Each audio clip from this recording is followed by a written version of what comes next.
shall overcome. We shall overcome. We shall overcome someday.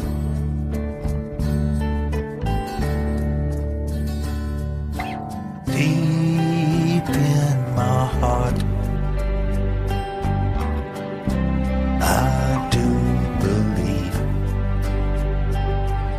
that we shall overcome someday.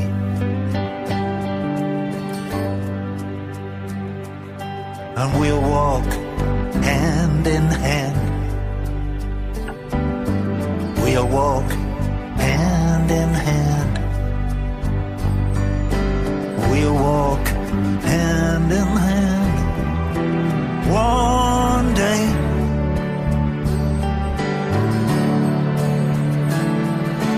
Deep in my heart, I do believe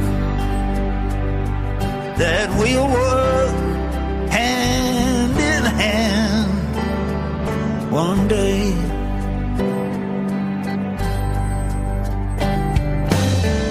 And we'll break down the prison walls. We will tear down those prison walls. Together we will tear down the prison walls on that day.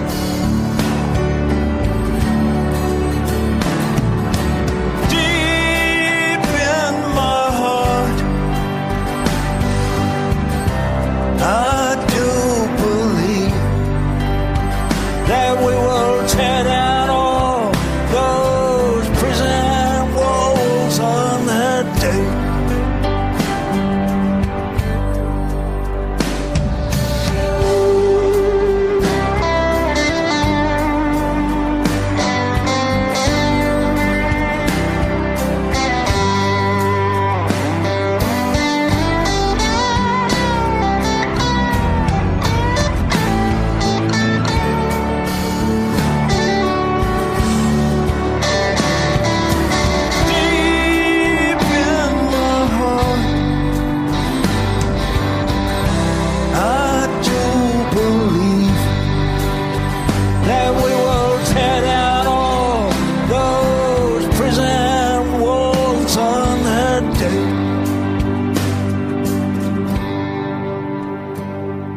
And the truth will set us free.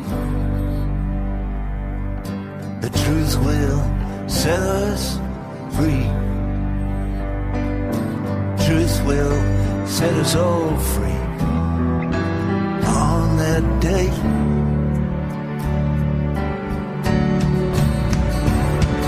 And deep in my heart, I do believe that the truth will set us all free on that day.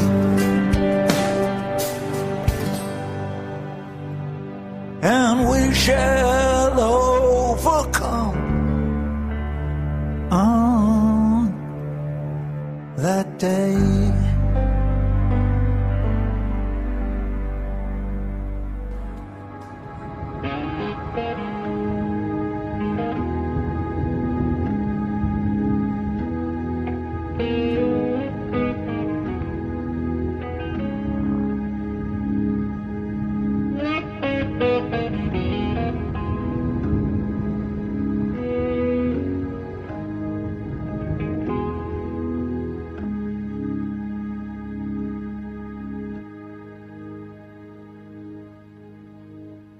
These mist-covered mountains are home now for me, but my home is the lowlands, and always will be. Someday you'll return to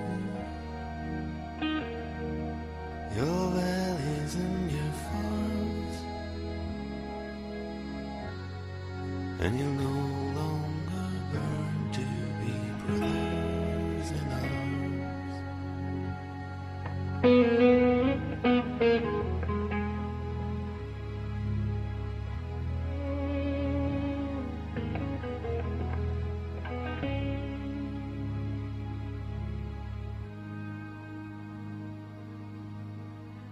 Through these fields of destruction, baptisms of fire, I've witnessed your suffering as the battle raged high. And though it had hurt me so bad,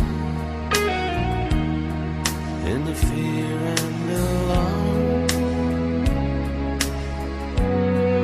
you did not desert me, my brothers in arms.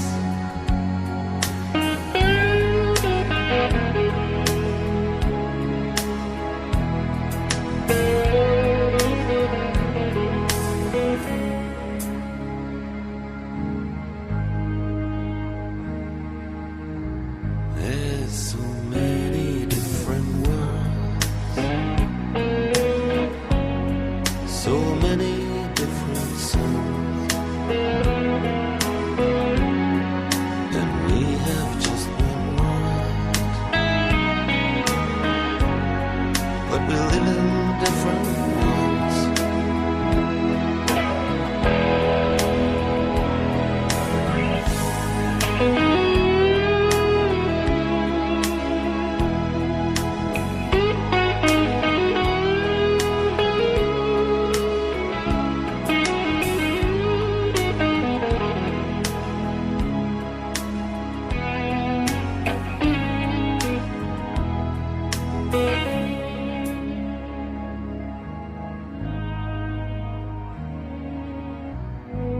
Now the sun's gone to hell, the moon's riding high. Let me bid you farewell. Every man has to die, but it's written in the starlight, in every line in your palm. We're fools to make war on our brothers in arms.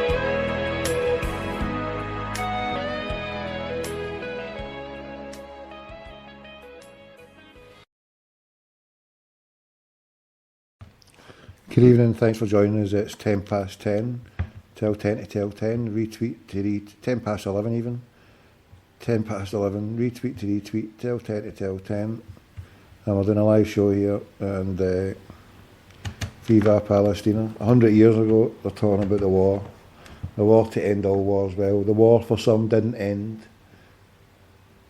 The invasion of Muslim lands in that war, the destruction of the Muslim Caliphate was complete just 3 years after that.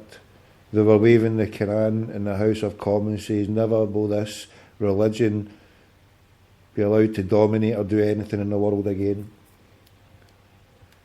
That was your own British fucking MPs, bastards. They ripped a piece of land, the Balfour Declaration. How a Prime Minister of this country could be so treacherous and give a piece of land that neither belonged to Britain. It was stolen lands. Zionist bastards.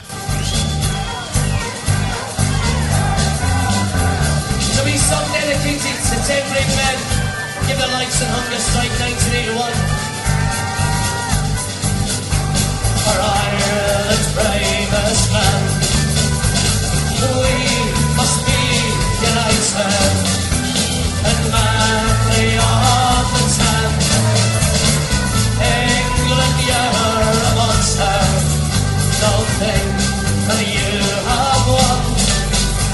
We'll never be defeated while Ireland has such songs. And those 338 long pages send brave your Irishman play. On your head for justice, while the young lives have the way.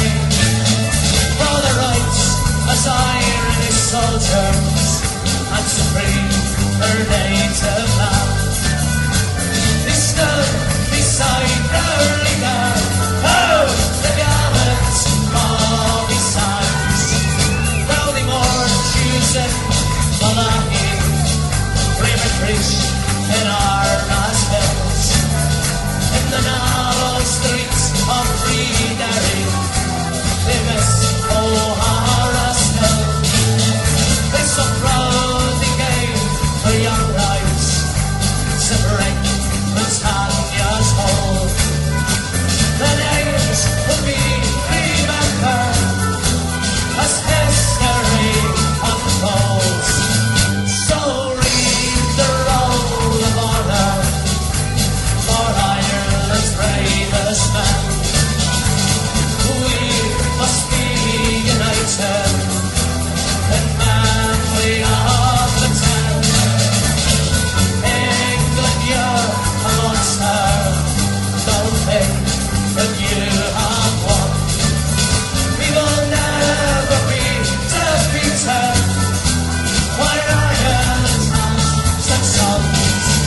Through the war-torn streets of Ulster, the black flags that sadly wave to salute 10 Irish martyrs, the bravest of the brave. John McDonnell had to listen to the rich here in darkness. They gave their lives for freedom. With Thomas McElwee, Michael Devine from Freedery, you are the last to die. With your 9 brave companions, with the martyr dead you lie. Your souls cry out, remember our deaths were not in vain.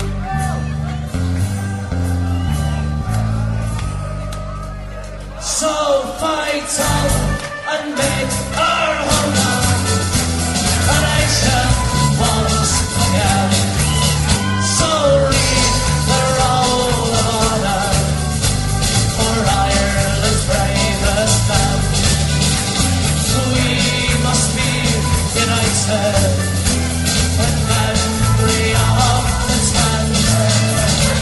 England, you're a monster, don't think that you have won.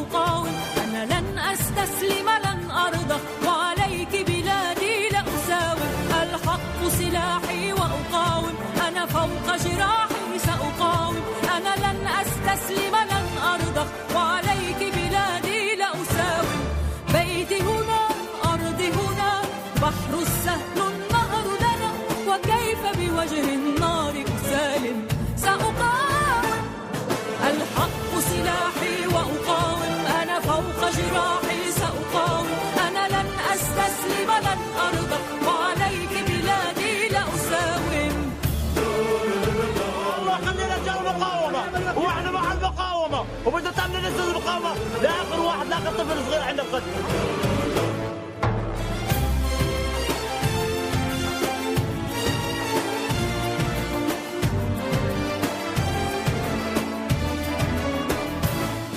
عدوك يا وطن اندحر عليك الكون ما قدر قاوم شعبي جنون الريح تحدى الخوف والخطر عدوك يا وطن اندحر عليك الكون ما قدر قاوم شعبي جنون الريح تحدى الخوف والخطر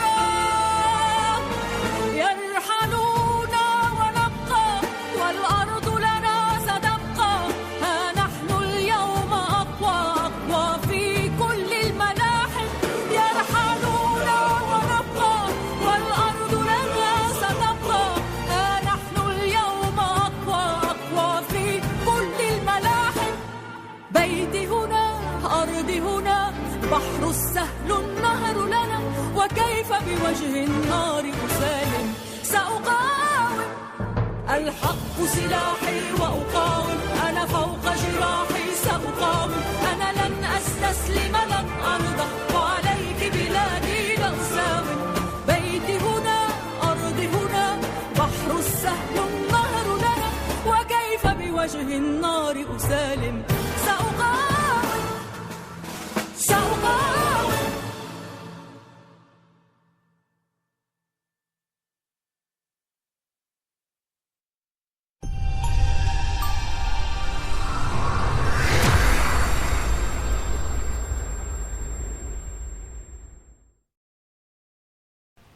Right, that was a Christian singer honours Palestinian resistance against illegal Zionist entity. Massacred up to about 1,900, 9,000 injured, 4 weeks. How evil can you get? How evil and despicable? How thick, how sick and low are these evil bastards? The destruction of UN schools, the destruction of mosques, destruction of the only place was an electrical plant that brought water, electricity to an already crumbling system, already sewers and waters no fit for purpose, electric in the middle of a summer at over 40 degrees. You can't keep food in a fridge because there's nothing there there's no electric to keep it going. How low and how desperate are these bastards going to go and treat the Palestinians? Is there anyone out there doing anything? Apparently Israel and Hamas are in talks in Egypt tonight to try to get what seems another hopeless peace deal.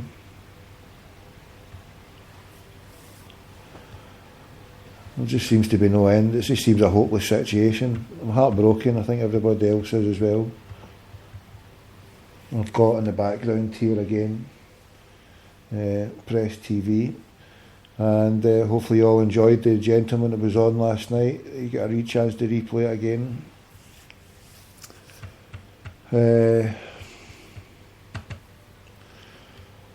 Randy Short, I saw him on Press TV a few nights ago, and he kindly joined us last night for a full hour chatting about Zionists, Takfiri Christians and everything in between. And I meant to send him that book. I'm going to send him it later on. I'm just uploading a couple of wee tunes here, so just bear with me to get it all up. Right. So the number to dial is 0141 416 1888. If you're a brain dead zombie from another planet, then come ahead if you think you're hard enough. Give us a call, 0141 416 1888. On discussion tonight. Well, it's a free-for-all. You can come on. You can put your request in on the huddle board. Good evening to anybody listening on the huddle board. You can put your request on Twitter. I think somebody else has put one on Twitter earlier on there. A big shout out to the chat. Chris, aka Miko. The chat bit's a bit quiet.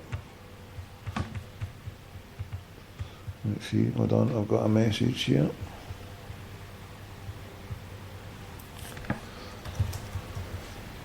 Hold on now. Right, I've just put a message to the Bold Frankie Market. A private one. Right, Mick Nolan, Dr. King Schultz. Who's Gareth Ike? Is any relation to David? You're more than welcome to come on, Gareth Ike, if you are. Come on, shoot the shit. Talk about Palestine. Get it retweeted, come on. Internet radio going out live to the planet. AKA Kieran. One rig once in a lifetime. Protect and survive. Vote yes. I take it with that link there you want me to play it then, Fangita face. Right, hold on, that's opened up another one, might as well close it, don't want too many open to it. Right, I've got two there, so I'll just copy this done.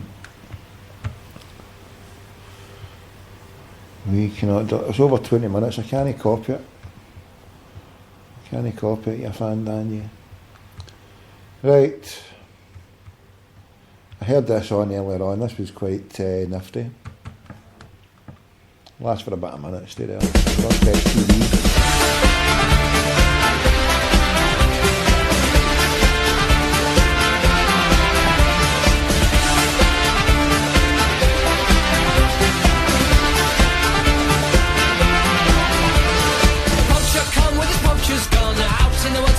Someone, my lord, your time has come right between the eyes.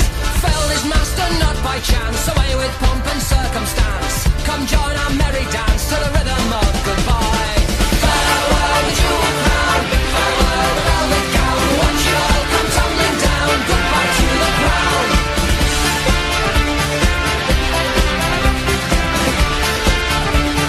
Goodbye to the crown. Goodbye to the king of nothing really. Wave of a hand and a life of Riley. Pot Nazi, Pot King Billy. Goodbye to the crown. Goodbye to the dear old mum, mummified on gin and rum. Smile and wave and just play dumb. Goodbye to the crown. Farewell the jewel crown, farewell the velvet gown. Watch it all come tumbling down. Goodbye to the crown. Goodbye to the crown. Goodbye to the crown. Right, that was from a TV programme that was on the Monarchy, intro TV programme called The Monarchy on Press TV. They were doing an advert. And I went and ripped a wee tune there. Right, Immortal Technique, Land of the Gun.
Them people, law enforcement, are gonna call them that. Were here and they were shaking in their shoes. They were physically shaking, scared to death because certain people said, I'm a radical, I'm a wild man, I got a gun under every arm. You say anything to me, I'll shoot you. If the people find out how they've been ripped off and enslaved, they will revolt. There'll be blood running in the streets. This is the place where cops are rushing the building. Paramilitary death squads murder your children. Empty shell of a man, licking shots in the air. Soldiers dying out there, but nobody cares. Prepare for the future, but make note of the past. To be condemned, to live it again and get blast. Class warfare, kept out of the news. Replaced by corporations, political views. Cause this is where the guns are manufactured and sold. The land that was stolen, stripped of all of its gold. Old timers on a deathbed, speaking of wisdom. Immigrants crucified by conservative Christians. And we all got freedom to die in the street. But the difference is more of us die in a week than they die in a year. I made it clear where I stand when the line is drawn. But now the line is gone and nigga, anything goes. The land where the guns don't let anything grow. And what the fuck you niggas know about living in hell? You're not built like me, you never lived in a cell. You never gamble with your soul, fuck the ice in your hand. Gun in your palm, but you got a nigga's life in your hand. Young man, just remember that slice in a gram is a bloody game, like throwing mice in a fan. My words flow like the rivers that's west of Iran. The fertile crescent moon with the star in the middle. I reveal the depth of history, scars when I scribble. I gave you the world, and I ain't even charge you a little. The martyr is crippled, the prophets are dead and buried, but the message is simple, and it's not written down in holy books as a riddle. Now we running through the streets, starving on that guerrilla warfare. My people stuck in a guerrilla warfare. Innocent children screaming in tears. You acting like the army, they brought hell here. Military industry having a swell year, swinging again and lying in heaven, living off a blank check after 9/11. But I'ma have the truth brought back to the source. Fight for my land with physical force. Speak through music, the subliminal course. I need the tech in the clip, fuck a chain in the Porsche. Land of the gun, land of the gun, land of the gun, land of the gun. Yeah, yeah. Immortal technique. Harlem, hello. That's Immortal Technique. As you can probably tell, my favourite rapper of the moment. Right, time for a wee rebel tune, The Ballad of George. On the slopes of the Cragan, one morning in May, our lads left their base with hearts young and gay. Their cause was for freedom, a cause long denied. Munye Rangers.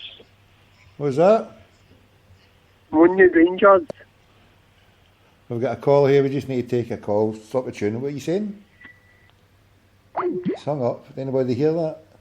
Was that a team that died a few years ago? I didn't even understand. Was it? Nah, never mind. We'll just put the tune back on.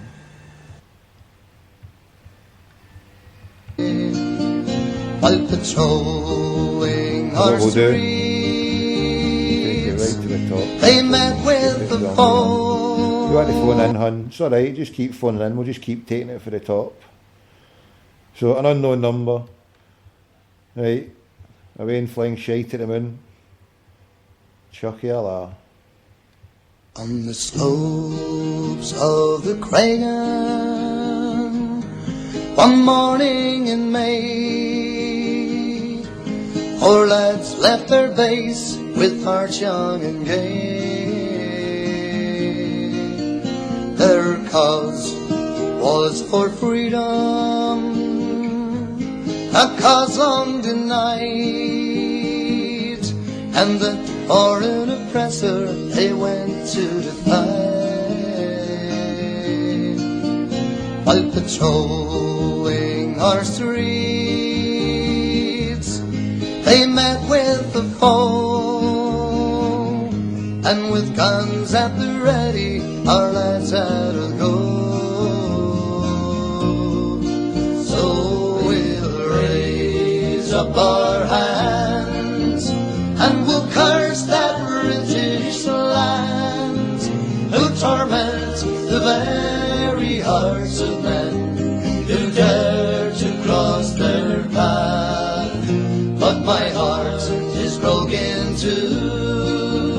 Won't you tell me what to do? They couldn't stop our George and Bob, and they'll not stop me and you. For the place, it went silent when the shooting died down. Two young lads, they lay dead on the streets of our town. Another 2 lives lost for the ongoing fight, and in Derry were mourned on that fateful night. So we'll raise up our hands, and we'll curse that British land, who torment the very hearts of men who dare to cross their path. But my heart is broken too. Won't you tell me what to do? They couldn't stop our George and Bob, and they'll not stop me and you. Now Georgie and Bob, they lie cold as stone. They died fighting for Derry, their own native home. So always remember, and don't ever forget, they died fighting for Ireland, and we owe them a debt. So we'll raise up our hands, and we'll curse that British land, who torment the very hearts of men who dare to cross their path. But my heart is broken too. Won't you tell me what to do? They couldn't stop our George and Bob, and they'll not stop me and you.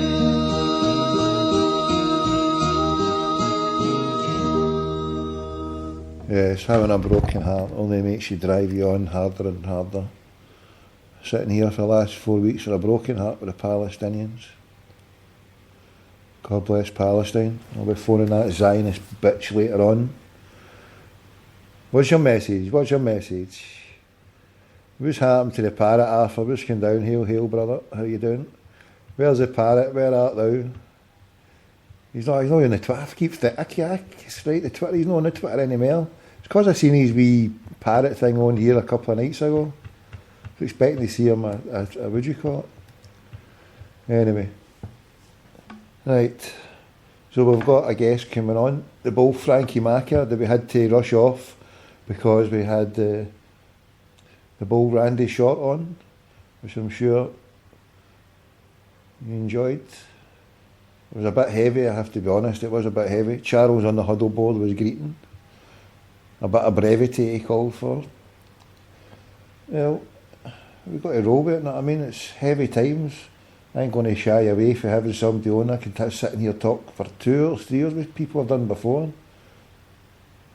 If the person's worth a chat, they're worth a chat, you know what I mean? Who am I to turn them off? Here we go. Zombie.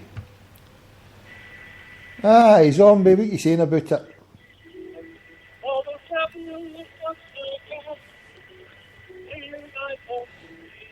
Is that the best? You're hung up, man. Fuck you. Unless you can go and talk, we don't want any of your tunes, you prick, you. Right, so since we've got a zombie listener, yes, how you doing, zombie fuckwit? Why don't you go and grow a set? In fact, I think I'll phone your mother lodge. I'll phone your mother lodge, tell her there's a fucking fan down out in the loose tonight.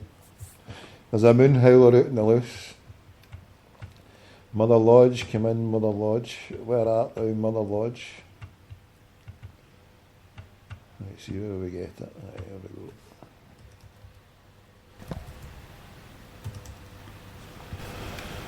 Wonder what time is it? Aye, Mother.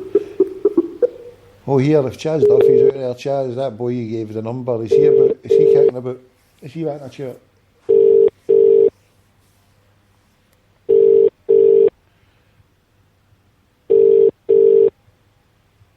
Hello. Your call cannot be taken at the moment. Oh, look at that. That's some. There we go. There we go. Hang up when you're a fan, Dan. We'll get you on. Hang up. I see it. Right. There we go. Without further ado. I keep saying that now. Without further ado.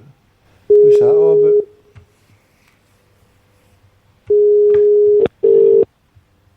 He's listening in. I'll text him. Right now it's getting down.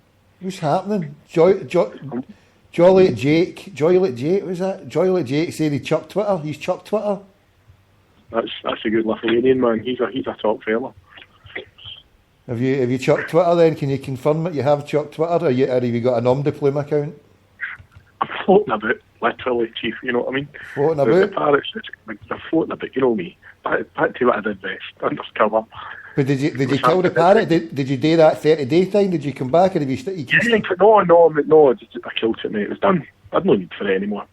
It's what was done, Tommy. You should have kept it going. You should have kept it going for a wee bit and put it in Tommy, for listen, to see, I was at the AFA the day, we done 27 clicks a day, mate. We're joining the Legion Parachute Regiment very soon. You did what? 27 clicks? 27 kilometres, mate, aye. Just talking shite. Where did you walk to where? Just around there a bit, and then we went out to Hamilton the night and done another. He done a kilometre more than me the night, but we done about 12, 13 the night and all, so it was good. We're just walking about, aye? I just 5, 12 feet, mate, getting the old Lithuanian tunes on, the speed that you done that fucking walk for Governor Park, you'd have done that 27 clicks in about a couple of hours. What would you do for the next time? We did, no, it was good, mate. It was good. So, no, I mean, reference to Parrot account, mate. At the end of the day, I used to, a couple of seasons I was getting the Celtic account deltas, right? But see that, Jon Snow should be running that account now. It's just people bombarding Celtic with, it's not ACCD, but people's finally smelling the coffee now, mate. So, that's it. I'm looking back this year, I'll go to the odd game and stuff, but my work was done, mate. You know where that account, it just started after we carry on, and then it started getting daft. But when you're getting abusive, being born and bred under the shadow of Celtic Park, mate, and you're getting guys for cop telling you to go and support Man United, it's just ridiculous, mate. You know what I mean? Aye. So that was all good, mate. So I'm floating a bit, just keeping in with a few rascals and keeping it low, mate. Obviously, tuning in. I retweet all your shows, but nobody will see it apart from the folk. But July Jake, what I'll do is I'll message him or something. I've still got you in that early thing, remember? Oh, aye. So I'm floating a bit there. I do enjoy it, but I can't get all of you. So no, mate, everything's alright, you know what I mean? It's just, I had a good gab a day about what's going on in Celtic, and obviously I've seen there's a 3-day truce in the Holy Land setting up, so hopefully things will calm down there a wee bit, mate. So they say, but the amount of Well, how much more damage can they do? The place is totally obliterated. You know what I mean, there can't be much left for it today. They've done the north, they've done the west, the east. I mean, they've bombed it everywhere. There's just nowhere to do. I think unless the United Nations get boots on the ground, it's quite apparent. Obviously, the organisation, the League of Nations, was set up after World War I to basically ensure that stuff would de-escalate, and if any dominant country sort of kicked off, that the rest of the world powers would step in and do it. And then after World War II, that was just seen to be no good, and then the United Nations was born, and I mean, the United Nations have been in Africa, and they're in Cyprus all the time, obviously, and they could be better served being 300 miles east. But I mean, the Zionist government, because there's a lot of folk, unfortunately, being very anti-Jewish and anti-Semitic. It's not every Jewish person's problem. It's the war hawks of the Israeli government who are decreeing this, because there's a thing in the military. I mean, you have a guy you have the soldier on the ground working a mortar or a machine gun, right? And he's told by his captain what to do, and the captain's told by the general what to do, and the general's given the rules of engagement by the Israeli parliament, and that's the rules basically that you're allowed to do. It's like, it's like health and safety. It's like any job. This is your terms and conditions, and for them to go into certain regions and then sporadically start sailing whatever strategic targets they reckon it is, those plans have got to have been approved in the Israeli parliament and seen by the defence minister, and the armies drew them up and said, right, this is what they want to do. The government signed it off and gave them permission to do it. So all these politicians whapping their thumbs saying, there must be some mistake. They're the guys who are putting the orders out. The soldiers are just doing what they're told, as they usually are. But you're now looking at, when the United Nations gentleman came out and spoke the way it is, for probably since the area has been populated by the people causing all the aggro, they've got to be naive and ignored, and folks, governments have still secretly resupplied them with ammunition and kept the arms race going. And now it's getting to the stage where the world said enough's enough. So hopefully something gets sorted, mate, But the Israeli race themselves, I mean, this isn't the people in the 1940s and 50s and 60s who survived the death camp and sort of very hard people. I mean, the Israelis in their recent military campaigns have been proven to know the best soldiers what they used to be. They've been living on their merits. And you can't take a tank regiment that was built to fight against Egyptians or Syrians and that. You can't take that into an area like Gaza, where it's guerrilla warfare and people can drop Molotov cocktails onto your tank, mate. So, as I say, the people of Gaza have nothing to lose. They don't want to take the casualties they're taking, but they'll be sitting prepared to do what they need to do, because as the Israeli death count goes up, the Dove people of Israel who just want to try and live with each other, they'll soon get pissed off, hopefully, and revolt things and get it going, mate.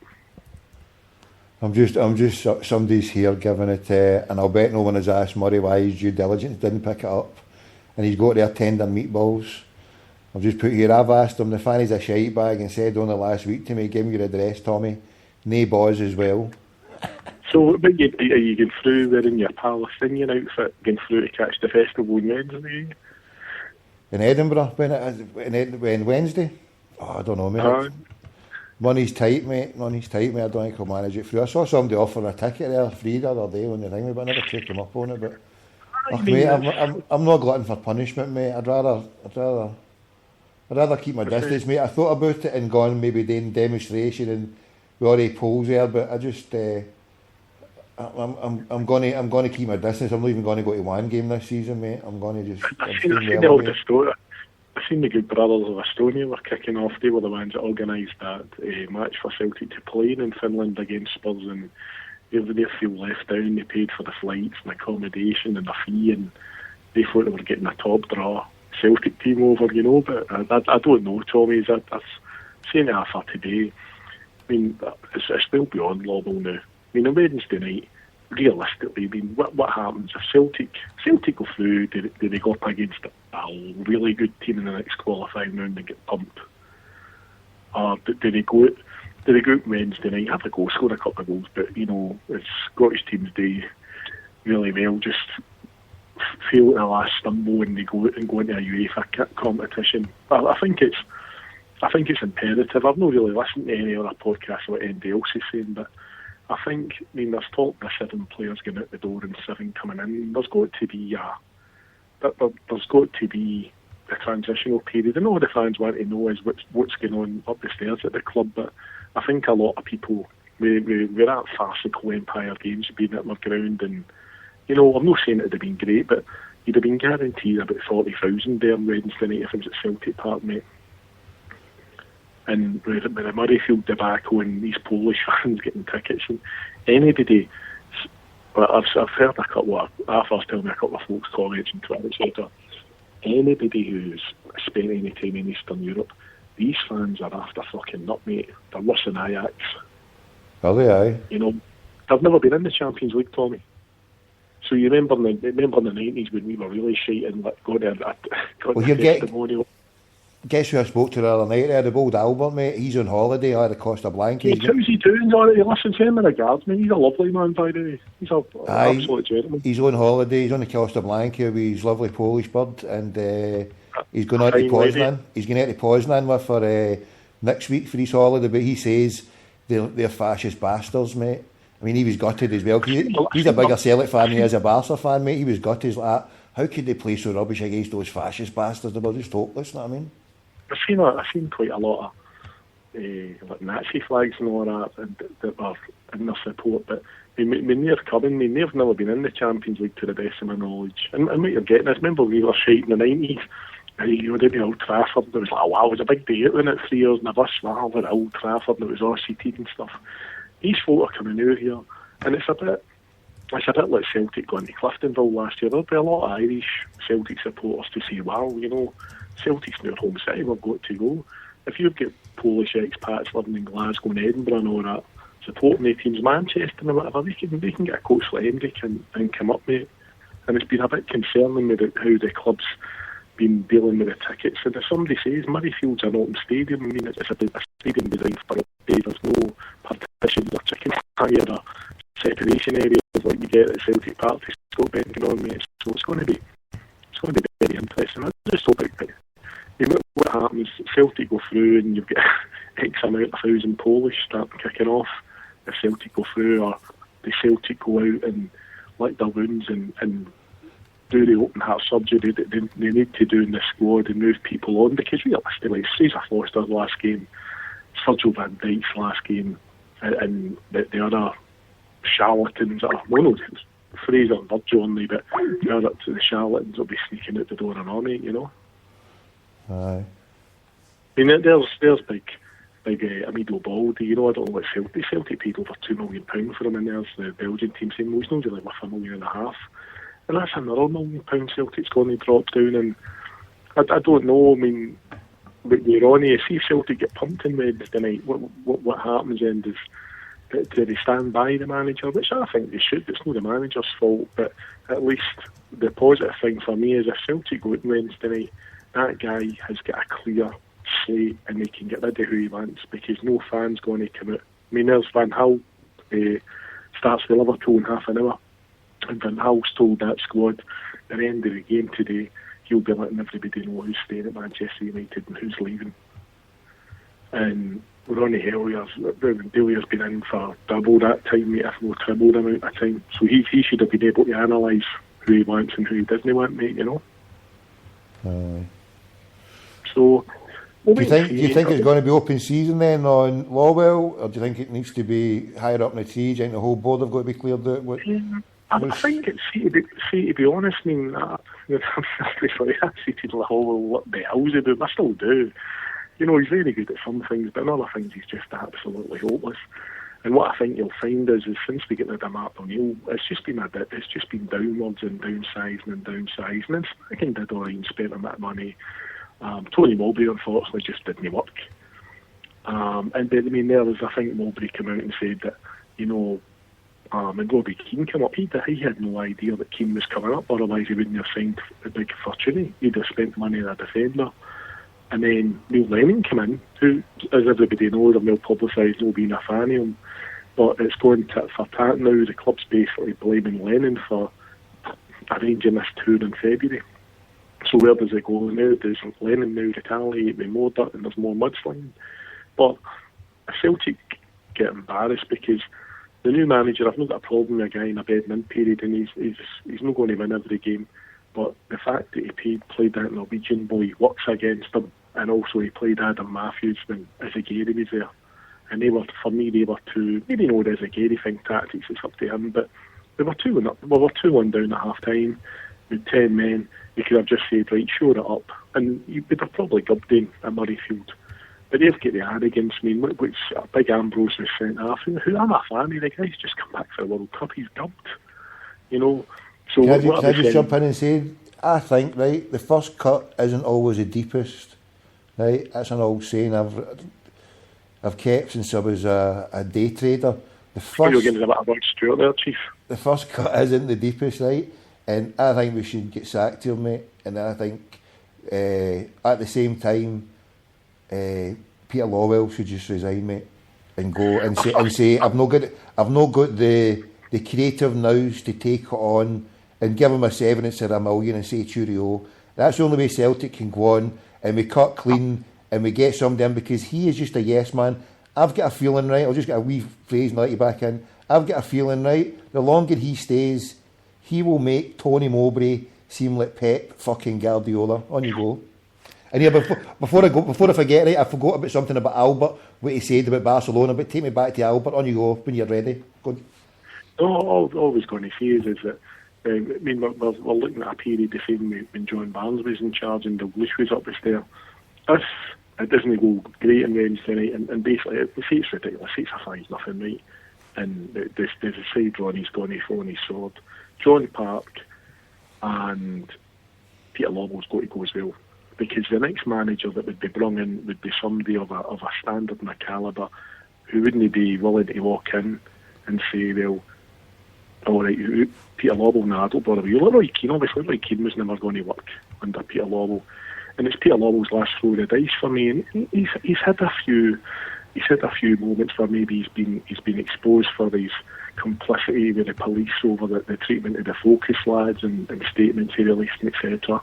And the Celtic support were not really interested, because I'm not really big. A lot of them don't like the boys for the section and what they do. It's just, commendable that if they don't like that sort of thing, who am I to say any different? But everybody knows aware. Everybody's an accountant on Twitter, and everybody's a tactician, and everybody's seen where the money's going and the money's going in. Last season was an absolute disaster in Europe, a travesty. And that manager's been in long enough. Now, if he's going in there as a yes man, he'll know the players that guy wants to bring in. And if John Park's saying, oh no, I mean, basically at the end of it, Neil Lennon never trusted John Park for strikers. Neil Lennon went out and got his own strikers, and that's why he signed Lee Griffiths. True. Cookie was Neil Lennon signing or whatever. So we've got all these players that are doing, mate. But you see, right, but hold on, Parrot, right? Now, I know you've always cussed Neil Lennon, right? You've not had a good word, any good words to say. I did up until one point, and it was a point in the Milan game, and when he turned around and did that, and I lost probably about 200-300. I mean, over a period of a few months there, Celtic fans were just dropping off my Twitter feed like snow off a dike, mate, because the way I just turned, mate. But for him, I turned, mate, but he should have, right, for what he's doing now.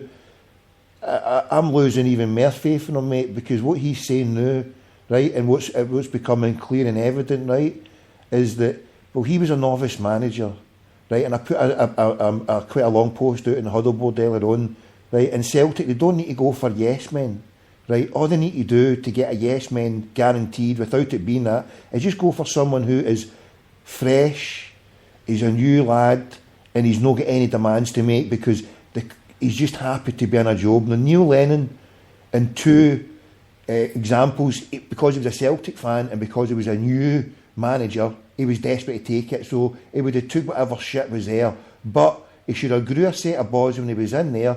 See, when he had the hangway between the nails, he could have just he could have demanded anything after that Barcelona game, after the Champions League, and he could have forced their hand and says, look, you've had all this and you've had that, now I want this, that, I've fucking proved myself. And the guys, And to come out, hold on, Parrot, see, to come out after he's left, to come out and mention stuff out, it's a bit fucking late, isn't it, don't you think? No, it's just like the other ginger teammate Hartson, you know, all these. I'm sure Neil's got more money than fucking Hartson has, you know. The fucking whatever John spent on New Year's to write for the scum, etc. But I mean, Lennon was a millionaire. He was made a millionaire through Celtic and probably did alright when he was at Leicester, etc. He was in the position where he was financially viable. If he walked up the front door after that Barcelona game and said, listen, I need this amount of money if no, I'm off, Billy Neil walked away, you know.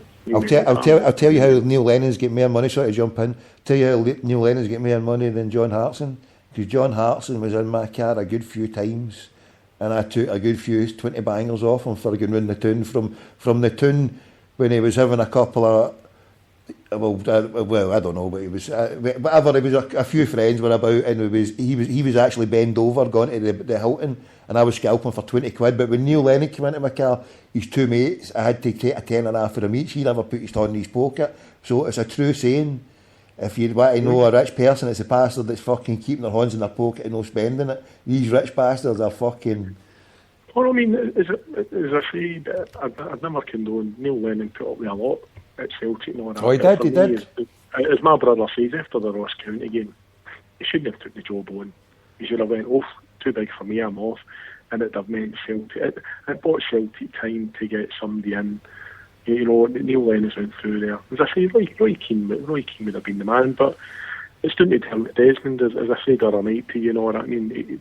He's sitting there in Poland watching that shite going, well, you know, I'm paying, and everybody's getting really, I mean, I showed the boys last year in our bus what Peter Lobel gets a year, right?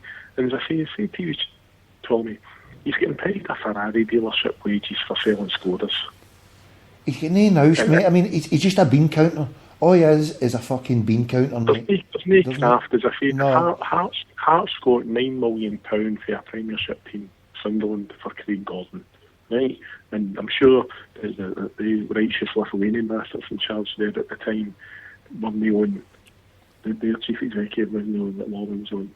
Peter's great at whining and dining and spinning and all that. And some of the stuff there's no creative edge about them, mate. These bean counters, mate, have the whole creative fucking thing taken out of them, mate. They're no, it's like, they've no got, to run a business, right? To run something Celtic, you need to be creative, mate. You need to come up, I mean... He's been there 10 years, Tommy, right? And he's like Scott Brown, who's been there too fucking long as well.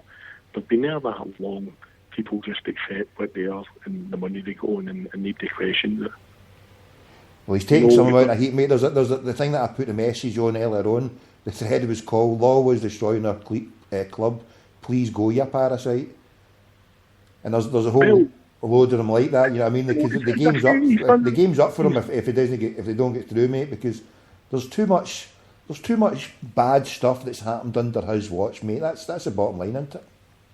Well, I mean, at the end of the day, he is just an employer and he's doing what he's told to do. And the people who've got the major shares in the club must be realising, no, that guy's failing. Somebody put up the statistics earlier on how the season tickets are flowing now and all that. And I don't believe all this shit. Oh, it's because Rangers, I mean, all that. I never want to see any team for fucking Ibrox at Celtic Park ever again. The stadium's never been great. I'd rather celebrate having Champions League teams 3 times a year at Celtic Park or 4 if they do it well.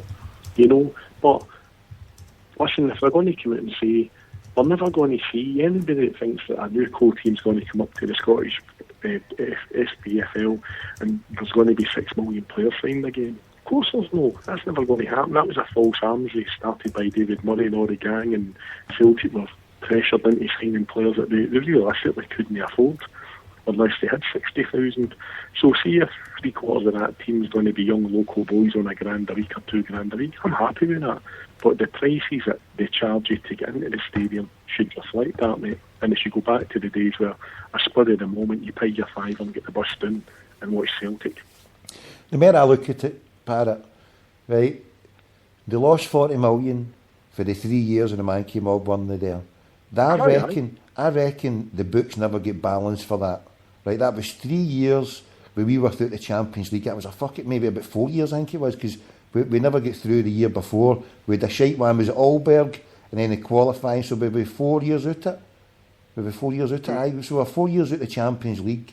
That's a hefty fucking dunt for Celtic to go. Now, we might go another year than now, but quite possibly we never manage to balance the books, right? Because in accounting you can be quite creative, and you've got a thing where you don't have to put it through this year, you might not have to put it through next year, you can maybe swing the lead for about 3 or 4 years, and you could be really creative like Bernie Madoff and just start a fucking Ponzi scheme and say fuck it, when they come to get me, they come to get me, until then fuck it. So I mean, I'm not saying he's doing that, right, but there's everything in between. You know, Rangers went into the pressure, Tommy, the pressure that must be on the employees of the club. And I'm talking about the shop floor, I'm not talking about the upper echelons with the white ties and all that. But it's a knock-on effect, because if they've only got the 32,000 or 33,000 season tickets respectively, all right, maybe a few more or a few less. The folk, as I said, that stadium's been geared up, and the employee folk in the strength where, you know, we're going to get 60,000 for the Champions League 3 times a year. And obviously, you say they could big Glasgow derbies, but, you know, some sort of apparition might come back in a few years. But if the people in that ticket office are only going to be dealing with 32,000 folk, and then there's no Champions League, you know, the way Lawwell skims the place trying to make sure that nobody's earning more than they should be, he'll be down there probably looking for fucking redundancies, mate, and to get rid of folk. And he's still sitting there on his money. Now, see if that guy wanted to earn £1 million a year, what I would say to him is I would give him a competitive, let's say, I don't know, £300,000, £400,000 a year as a chief executive. I would give him the same as maybe the lady that's took over at Hibs. She's probably the hottest ticket CEO-wise in Scottish football at the moment. She started a division. She's obviously been compensated for it. I would give Lobel double her wage, but what I would say is I would put him on performance-related pay. The further Celtic get in the Champions League, you'll get a bigger bonus, the same way as the players, and work it like that. So he wouldn't be looking to sell product. He'd be looking to keep it. Because, I mean, there's Adam Matthews. Swansea in for him for £3 million. He'll go, mate. The Celtic support realise that we're not going to get players that stay around for 9 or 10 years. We buy into that mindset. We know players have got to go and all that. But the fans have just put in for that 1-2-5 season. There's been very little back, mate. You know, the farce that is Murrayfield, the club's been well compensated money-wise for this disruption. They 2 games should have been on the season ticket. I know, mate, I know, without a fucking doubt. And as I said to you, he had a bit of a rant last week. I don't see as many righteous fuckers this week saying, oh, well, you know, I travel through for Edinburgh every day to see Celtic, or I travel for Aberdeen, or I travel for Fife and all that. Nobody fucking asks you to. The folk that can see the stadium for wherever they live in the Clyde Valley, like, that's Celtic Park, that's where we go every week. That's where we were brought up. We weren't brought up by saying, oh, by the way, there's this football team that play in Edinburgh, and you go and see them every week.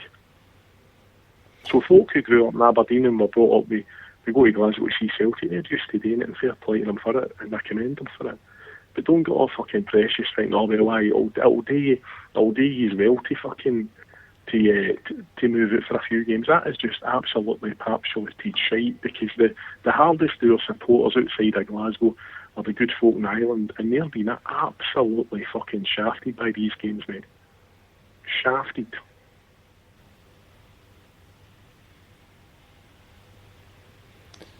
Or for the fucking, I've seen folk in Ireland tweeting how tremendous is it for fucking Celtic to open the Commonwealth Games. What the fuck's that about? Ridiculous. But you know, for me, I always, although I come across as a miserable, pessimistic bastard most of the time, it's a positive for me. If Celtic go out the moat on Wednesday, he's that man. If they go out respectively, he's that manager. The opportunity to go in that dressing room and break up the drinking clique that's been on for a few years, and all the good guys at. And Chris Commons will get moved on, because he's not going to get a coaching he's not going to get coaching with Ronnie Delvere, and he'll move on players. And the club will probably have to take a hit with some of them to move them on and subsidise some of their contracts with their next employers. But this guy comes in and he gets on with it. If they sack him, Lobel's got to go, because he's been Lobel's appointment, because Dermot Desmond wanted Roy Keane. Roy Keane took the job, and then Peter sort of went, no, he's not coming here. You know, I can't work with him. Which was real. I mean, you seen there was various Twitter feeds and bloggers and all that putting it. But for me, it's for me, the most interesting thing is that there's maybe 6 or 7 or 8 Twitter accounts over the 10,000 apart that are Celtic related. And times like this, for me, are very they're very eye-opening to see what their actual game plan is. If they keep quiet, they're keeping quiet because they don't want to upset anybody, which is fair enough. Some of them, like the boys that play Paul at CQNs, come out and, you know, playing the trumpets as he usually does, because if Lobel goes, his power base goes. The same way I'm biding my time. The last time I spoke to him was the Carragandi, mate, and I jumped the gun, mate, and I've held it for a year, so I'm just waiting till this comes, mate, and then that's me, mate.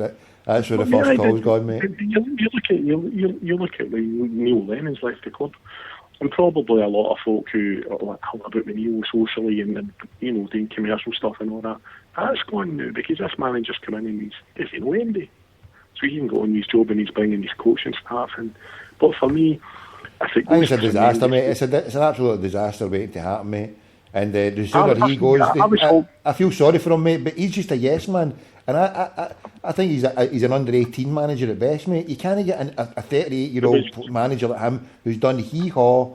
And to get any respect in the dressing room, he's got no chance. He's lost it before he's even fun it. He's brought in a fanny like John Collins. He's an arrogant fanny. Anybody who walks into a dressing room, takes his top off and fucking flexes his muscles and fucking gives it all. Like, get the fuck. Who is this fucking middle class fucking Borders fanny? He's a tutor. How have you no slag that cunt after fuck? When he was a Celtic, he was a fucking one fucking peg pony. He was thought he was a fucking ticket. He never won fuck all with us. He was a shadow of Paul McStay. He was a shyster. He's an arrogant fuck. Get him and his fucking yes man Dyler. Fucking better be fucking Dyler Smith than fucking Ronnie Dyler.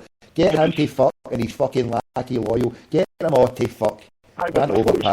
Can't be doing here. Can't be hold me back. It was funny because when Ronnie got the job like them all, I was inclined to thank them all, and they came out about getting this guy. And I was, as you know what I do, I text all the boys, not that pure what in a hurry, we're getting this guy. Didn't they fucking Foxy Parrot, who's this? I mean, I haven't got a fucking clue. I said, Google him, I haven't got a clue. And then a few articles come out and went, oh, he's done this and he's done that, and he tours around Europe. And I said, all right, and some folks all went, okay. And then I think it was a Norwegian journalist was quoted at the weekend saying, will he be another Norwegian manager who realises how small he is getting the world football, you know, how big the game is outside of Norway, you know, he's a capo of capos in Norway, a bit like Ole Gunnar Solskjaer, you know, he'd not back the Villa job and all that, saying, no, I'm alright in Norway, and I know he's dived in and went to Cardiff. That's when I got a bit concerned, because Solskjaer took this boy in January, and he's already punted him onto Celtic on loan, and I went, oh, this doesn't look good. But as you say, Tommy, I was really trying to be positive for a change and say, I hope this boy takes it, because it couldn't get any worse than Lennon, for me personally, but no just... Positive? You're on for a fucking banning. How dare you? I'm about to cut you off here for being positive. In fact, can I cut you off and get somebody left on instead? Listen, mate, can I get you back on a wee bit? Because I promised somebody to get him on at midnight. I had to cut him off last night. Right, so listen, if it's a good Frankie Marker, send my regards, mate, and enjoy. I don't follow these. I don't like that all that telly stuff. I'm only kidding. But always check it. I've seen a bit of more left wing tinge in his timeline. Somebody else here. Sorry, mate. Stay there. Who's on? What's your name? What's your point, caller? It's John. I'm wanting to call about Celtic. Aye, stay there and I'll phone you back, man. Stay there. Parrot, you stay on for a minute, right? And then we'll ease you out. Right? You stay on for a few minutes, and you can ease out after 5. No, I'm going to go and get me a little birds in the go, Chief. Come on, I'm gasping. I've been all I was going to say with Ronnie is, as I say, I fight him optimistic. Right, here, I'll get you back on. I'll tell you the thing about Albert later on, right? Go on for your Melrose Bird and I'll get you in a bit, right? Right, Captain, ta-ra. God bless, mate, right? Hello. Hi, Hello mate. there. Hi, how you doing? So I was just saying shoot out at the Parrot there. What's your name? What's your point, my man?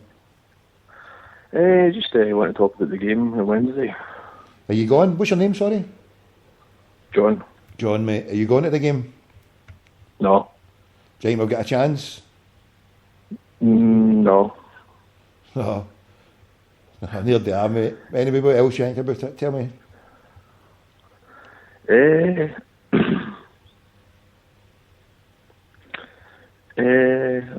Don't know. I'm climbing up. Got to go, mate. Sorry. No, don't listen. It's cool, John. No, stay there. It's all right. No, but listen, I'll ask you the questions, right, and then just take it. Do you reckon this manager's going to be worth his fucking pay packet? Whatever he's getting, do you think he's going to be there at the end of the season? Well, it's not like there's not much competition in the SPL, is it? I know, but here I was listening. Do you reckon he's going to win the? I mean, if he stays here, do you think he's going to win the league? I mean, of course, he done the league with. He done the league with like Gary Caldwell worked for him. But I mean, I don't know. I mean, if Celtic are downsizing to the level they're downsizing, then and we need to balance the books. We're playing the SPL. I mean, after Celtic, what's the next biggest team? How much their transfer budget? You know what I mean? Well, I suppose if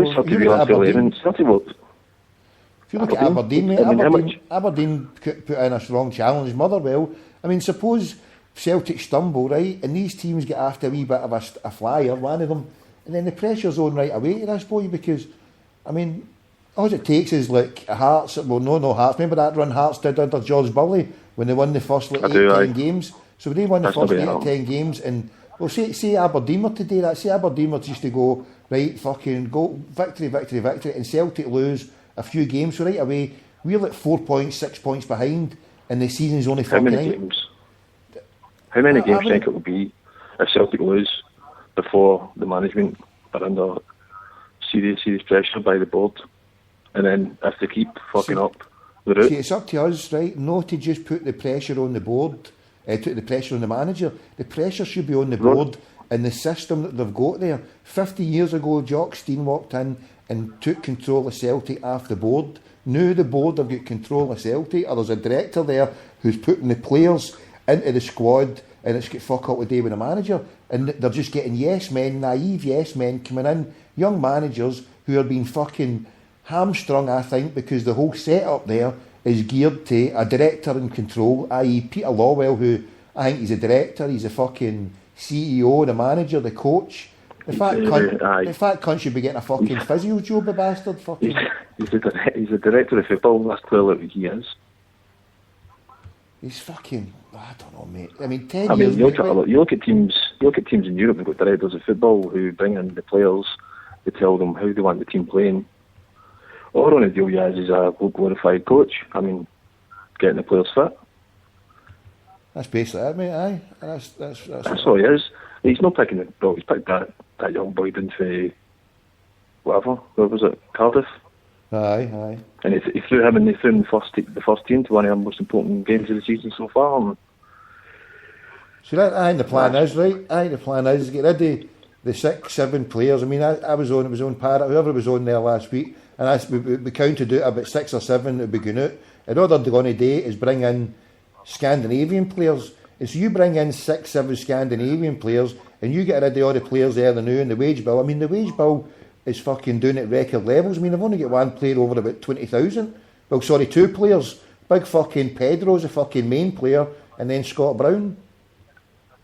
I mean, so all the rest of them are less than 20 grand. I mean, even Commons probably is on about 15 or 18 grand. So they fucking cut the wage down. I mean, if you look at it, so that is $1 million. Anybody's on 20 grand, right? That's $1 million a year. Right? That's where the heavy money starts to fucking flow out of me. When we had Hearts and Sutton and all that, they were on fucking contracts like that, 20 odd grand, Larson up to 40 odd grand or whatever. I mean, 30 or whatever.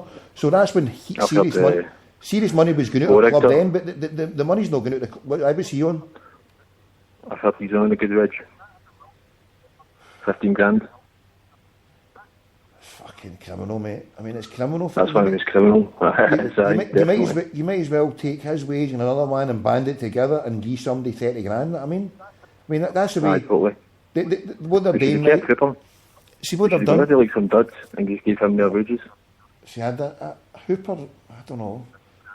He was a streaky player. He could score goals and then he would go like 6-7 games he wouldn't score, and then there was games I just fucking hated watching him because you'd be like, it's great for bringing other players into the game, but a lot of people didn't look at interested, mate. And see that time, I remember that time when the day, and my man from Barcelona was across, mate, and there was a rumour that he was leaving. 5 million bid had come in for him, remember that, or whatever bid came through for the fucking and he drove away. I was there to try to get autographs, and the cunt just fucking drove away like a mad arrogant cunt. I didn't like him for that point onwards. We've got another person just phoned in. Who's phoned there? Tommy, it's Cardano, so you know what's happening. Who's going down, my man? I know, bad. Listen, the reason I'm phoning, I'm just a quick phone call, right? I heard he's talking about Commons there, right? Aye. I've been told by somebody who, somebody that knows somebody that works in Parkhead, and basically Commons is on. Commons has said he wants to be own par with Scott Brown. This is what I've been told. Commons said that he wants to be one of the highest earners at the club, and basically Celtic are kind of humming and hawing. And do you know what's probably going to happen here? Commons is probably going to be a bit lively Sunday. It's going to probably leave. He'll not take Ledley down because Ledley left. I've been told 3 different figures we go for Ledley, but I think Commons will leave for nothing because see like the one for Leicester. See Leicester, they'll take a punt on him in January. Seriously. That's what I've been told about Commons. So, and I think you're right, by the way. See, there was a boy, I've been told an audit, after seeing boys, that, Pookie, John Park, said that, I think Finger said it on the board as well, a couple of days ago, but I've been told this as well, that fucking Pookie, John Park, basically, said that Pookie was better value for money, than the boys from Bergson. Pookie did go to that boys from Bergson for £5.5 million. And Park said that no, Pookie is better than money, better value for money. So I just wanted to get across what I've been dealt with on that, but I don't know, mate. I don't know what the plan is for the club. I've been racking my brains the past couple of days to try and see how we're going to get ourselves out of this, mate. It's a shambles. Shambles isn't a word for it, mate. I'm praying to God that we can. I'm praying to God that we can overturn this and everybody.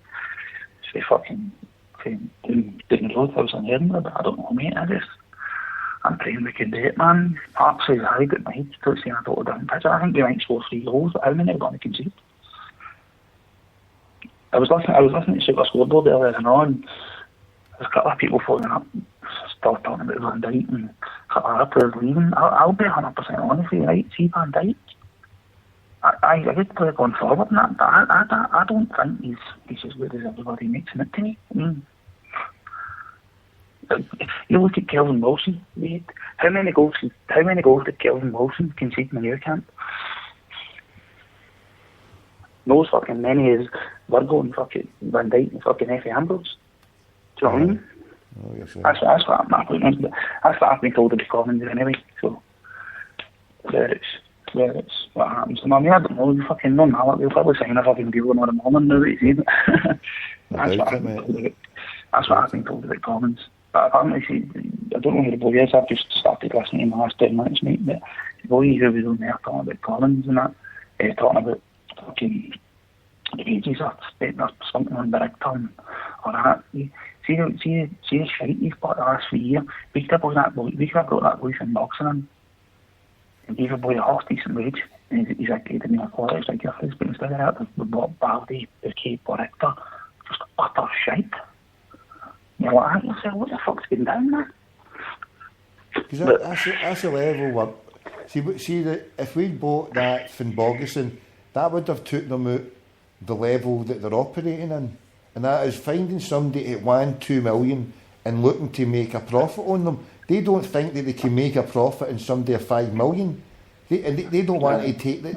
It's just, they've got no buzz, mate. They've got no buzz. Ever since the Gravison signing, fucking Lowell's buzz for fucking going out and splashing money is just been fucking, he's not got the buzz for it. And every time that they do it, they just can't fucking get it right, mate. And the ones that they've got right, I think now are just pure fucking luck, mate. You can throw if you take 10 darts, mate, you're going to either hit a bull or a fucking treble 20 with one of them. Even though you're the worst darts player, mate, you've got a fucking evens chance of hitting something decent, ain't you? So that's all they've done, mate. They've just fucking, they've got a luck with fucking Wanya Mama, and the way they got luck with him, that interview I did with that fucking Alec McLeish, he was wanting to fucking buy him, mate, close to buying him, only fucking something happened. So they nearly fucking missed out in Wanyama, mate. And what else have they done? I mean, Hooper, they were lucky to get that money for Hooper, I reckon, mate, because who else would have fucking paid that money? You know what I mean? Fucking Hooper, he's not really.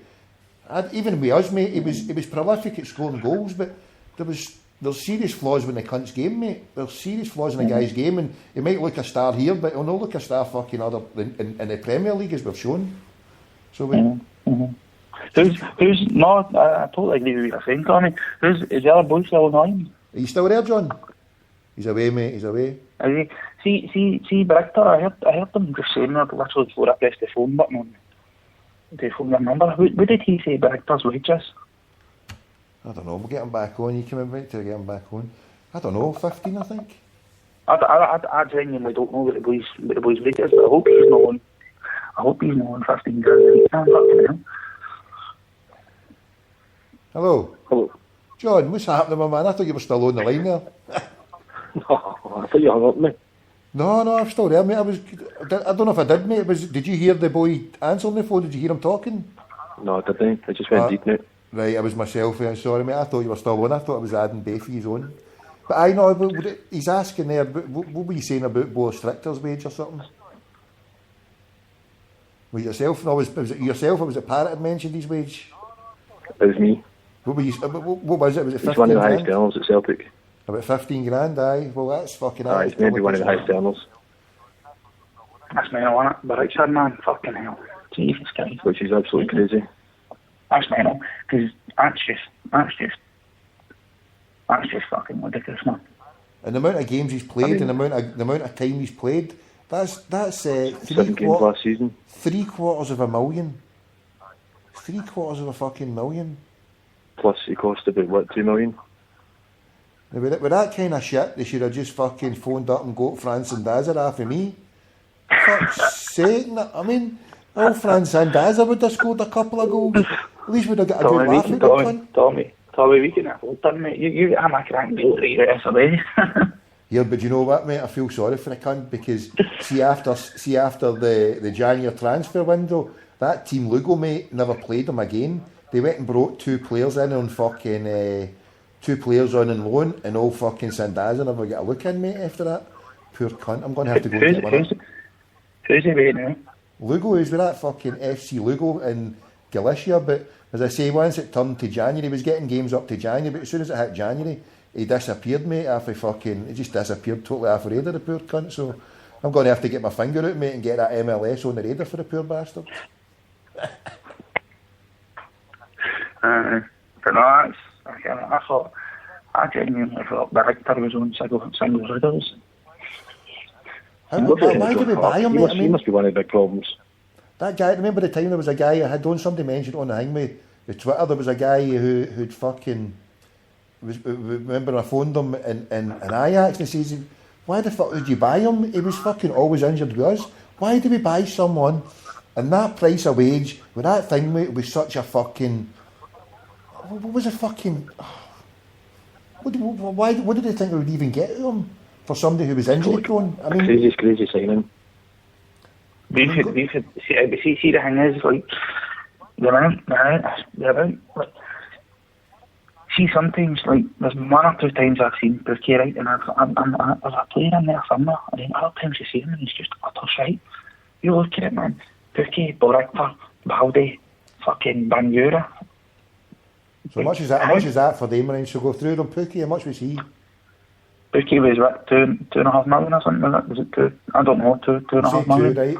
How much was Boris Stricter? Was he 1.5?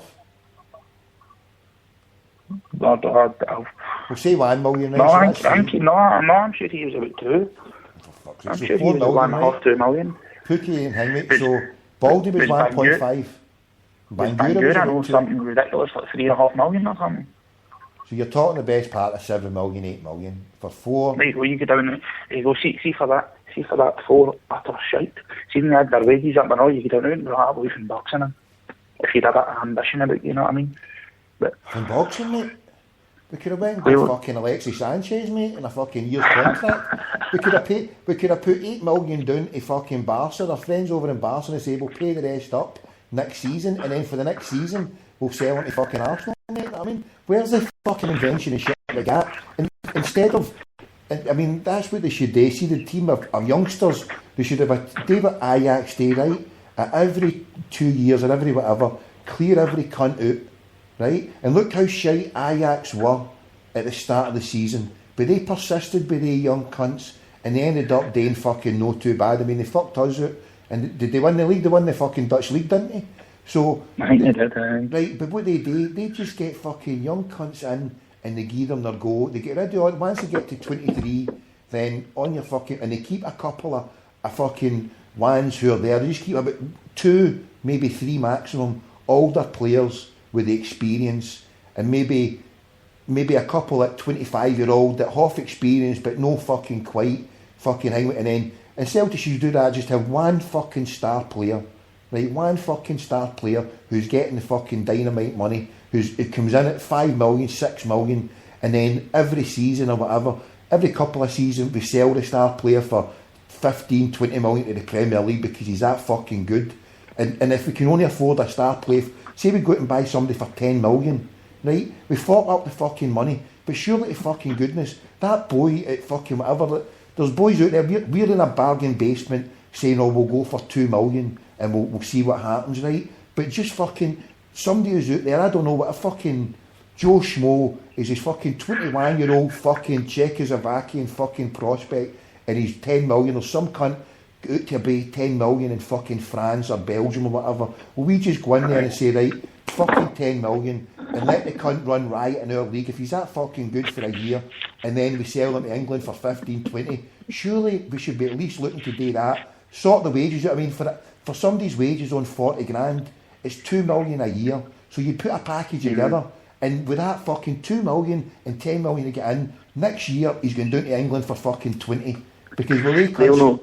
The thing is, but Tommy, they'll know this, the fact that if he comes here, say the boy fucking, I don't know, say the boy broke his leg in the first fucking 3 months, and never got any Premier League club for that and all. And to be honest with you, to be honest with you, mate, I'm not taking any fucking excuse, no, mate. No, listen, no, I'm not taking any. To be honest, I'm not taking any fucking excuse when we've got a director who's got a fucking billion. A billion. They'll know this again. Dermot Desmond's got a billion. No, I know that. He's a billion. So what are you talking about? Desmond not already come out and said that the club's got this done themselves. But see, getting back to your point, right? See, when you look at the money, some of the English players, who's the boy that just signed for Man United and he's not even fit? Van Gaal said to him, you're not fit, you can train with the reserves. I know. Listen. Can I get you back on? I promised to get some cunt on here and he's phoned me back. Can I go and get Frankie Boy on now? Mate, I'm going to love you and leave you, but I'll... You're banned. Fucking George went away as well. You're banned. You've lost a fucking collar because of you now. Look. You're on the ban list. You're on the banning order and I'm phoning up Focus. Focus for you. Right, God bless. I'll speak to you soon, mate, right? Right, see you later, mate. Get a request in, mate, and the thing. What was your request? What tune do you want? Fuck, I don't know, mate. I'll bang you up my other word. Right, mate. Hail. Speak to you soon, right? Right, catch you. Right, John, where did you go to there? He's away as well. Right, stay there. Frankie boy, let's get it going. Where are you? Stay there. You on? Fuck's sake, let's get down here.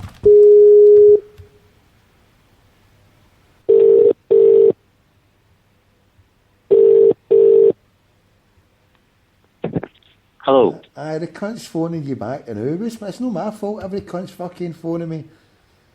Fucking popular. Just get down, my man. Hello. You there? Frankie?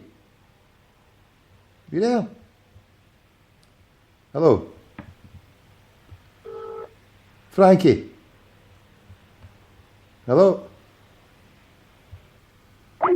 Where is he?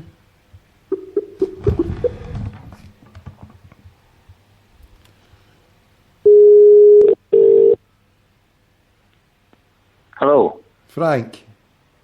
I hear you. What's happening? I don't know what happened the first time. I couldn't hear you. Sorry about that, mate. Everybody's fucking phoning in and everything. Mate, what are we meant to do here? That's alright. I'll get in my bed eventually, it's fine. Are you up early that guy last year? I'm up early doors. Oh, for fuck's sake. That guy last night, he could talk, couldn't he? I know, mate, I know. Fucking just let him go, mate. It was fucking good value, but... What's happening to yourself, mate, anyway? No, well, I was just listening to your show there, just listening to some of the guys. What a bad feeling about the board and Desmond and fucking Lawwell, isn't there? I know. Well, that's why I wanted you on to cheer us up, mate. Tell us a joke. Have you got any jokes for us? Any jokes? No, I don't do He's jokes. a joke.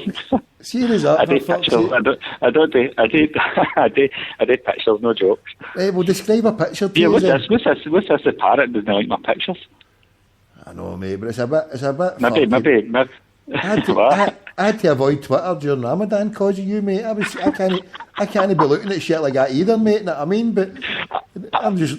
I've calmed it down a wee bit. It's calmed only it down? 3 or 4 pictures a day. Aye, because at one stage I was doing about 100 pictures a day, man. Cunts were going off their nut because they were on the bus and me grannies are shaking their heads and stuff.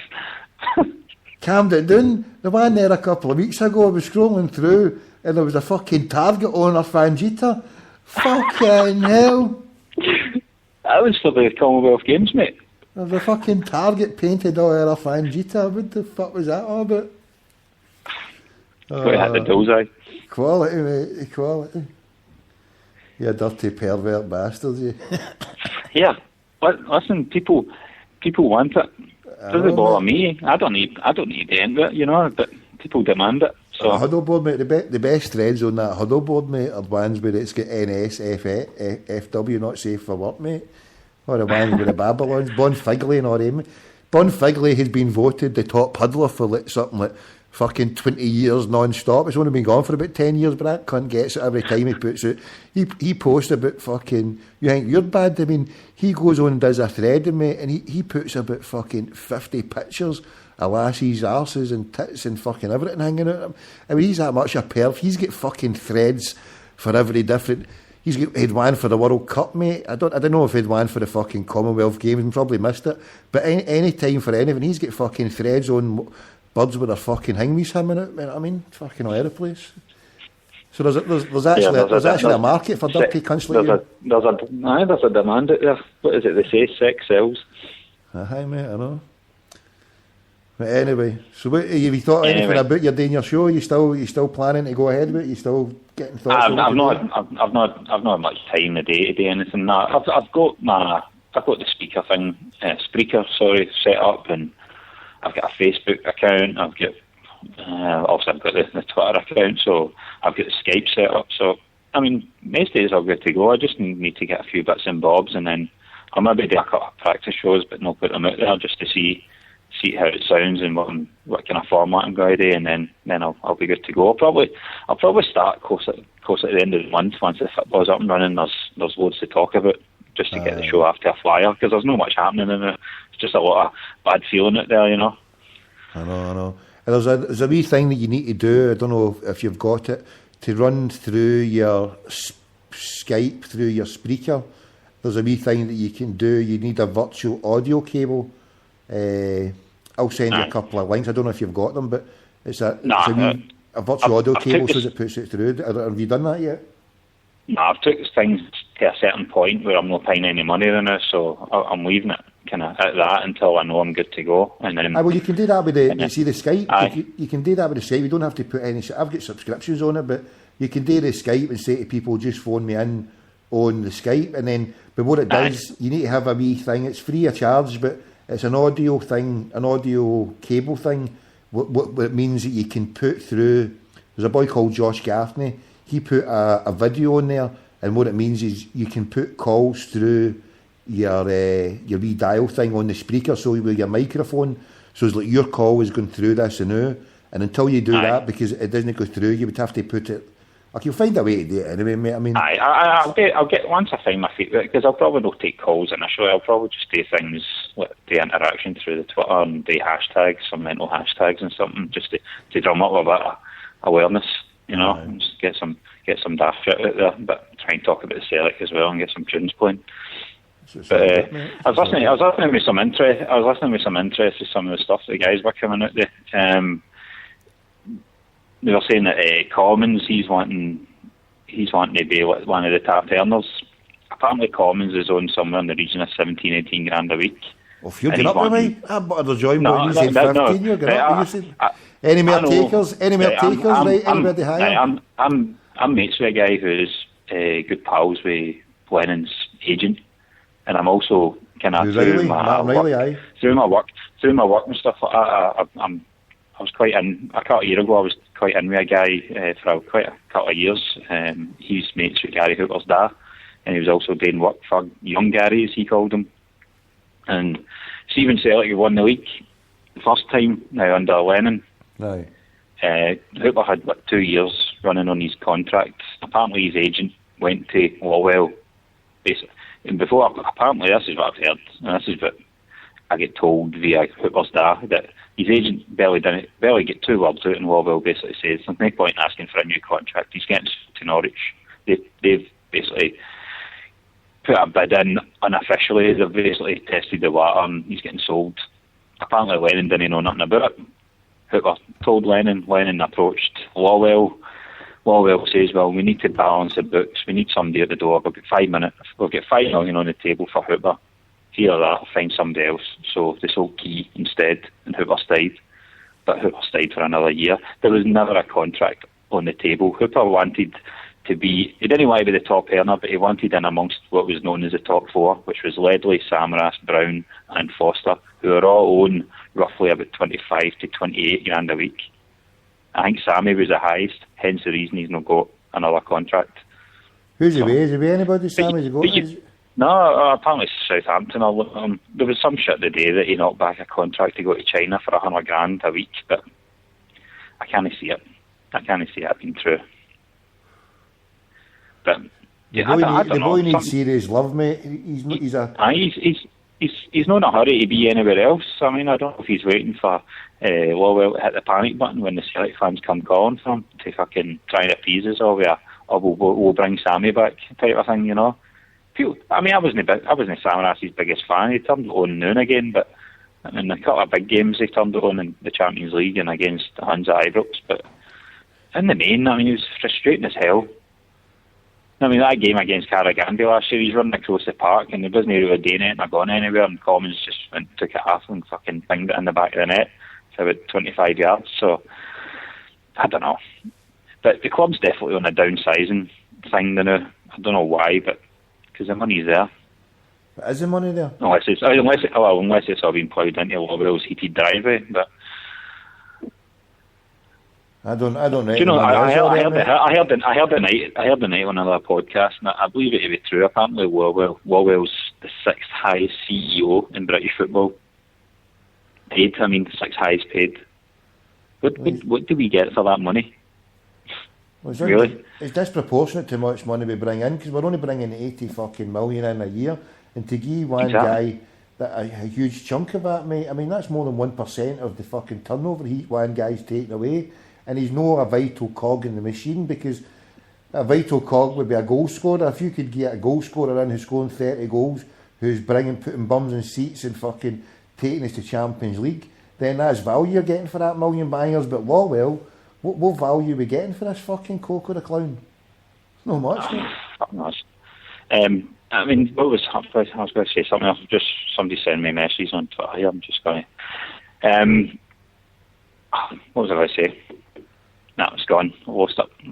Oh, that's it, mate. That's it. You're sacked. Aye, somebody fucking McCarville 1888. He's fucking put me off there. He's asking what's my link to the Facebook. He's fucking hopeless, that cunt. Sack him, mate. Sack him before Dialer, mate. He fucking puts me off all the time as well. The amount of time after. The key thing is, mate, just to keep if you get about something, just keep talking. Go, aye, fucking. Aye. I know. I listen to you, and you gonna. What's that? Just blame it on somebody on the time. Well, look what he's done. He just put me off. What was I talking about? Oh fuck! I forgot. It comes back to you eventually. Usually it comes back to me after a few minutes. I know. I usually use the track. Then I'm sitting there. I go up that many tangents and alleyways, mate, and then I forget to come back doing them. Then eventually, what was the bit I was doing? And then sometimes it comes together and I can remember what the bit I was fucking doing. But I've got so much fucking shite in my head, mate. It's unbelievable. I used to do a bit of taxiing, I know, a few years ago. I used to hear you phoning into Mike Graham and fucking George Galloway. And I used to start with one point, and then by the end of it, you were away fucking somewhere else. I know. What company did you work for? Was it in Glasgow, aye? Aye, it's outside, aye. What company? The one in Aikenhead Road. Oh, aye. Was it Z-Cars, aye? That the one? No, ACS. Or the one that turned into Network, didn't it? Aye, ACS. Aye. Well, it always was Network. I think it always was Network, but they kept them separate, and then But I get it, man. I get held up at knife point and stuff like that, and I let my thing. Aye. See the guy that fucking done that Asian boy down at the back of the Citizens Theatre. Well, there's a lot of people go Asian boys get done. You're talking about 2000 and he done that. He was the boy. I think the boy was like in the Navy or something like that. But it was like a kind of racist killing. It was see the guy done that. It was him. This was before he get caught and went to trial. Because I pointed it out to the police, but by the time it was about a year after it happened to me that I'd seen his face in the paper. He get done for like 23 years, something like that. And I went to the police and I said, "That's a guy that fucking tried to do me." And they're like, "There's nothing we can really do because he's already doing fucking life." You know what I mean? So, and what's the point in dragging it through the fucking the courts? But anyway. I want fucking justice for it. Doesn't matter what you're fucking saying. I know. Fucking. Do you know what I thought? Do I really need this shit? You know what I mean? I've got better things to do in my life. I mean, because he pulled a blade on us and I jumped out the motor and he fucking started smashing up the inside of the motor and stuff. And then he got out. I jumped back in the motor and I tried to knock him down. And he dropped a big blade and then I tried to reverse him and then he done a runner. But it was crazy, man. Hold on, I've not checked the huddle board for the last half an hour. Somebody just asked it here, Supersonic. Can you say horseradish, mahogany, continuum, transfunctional on air just so that I know that this is live?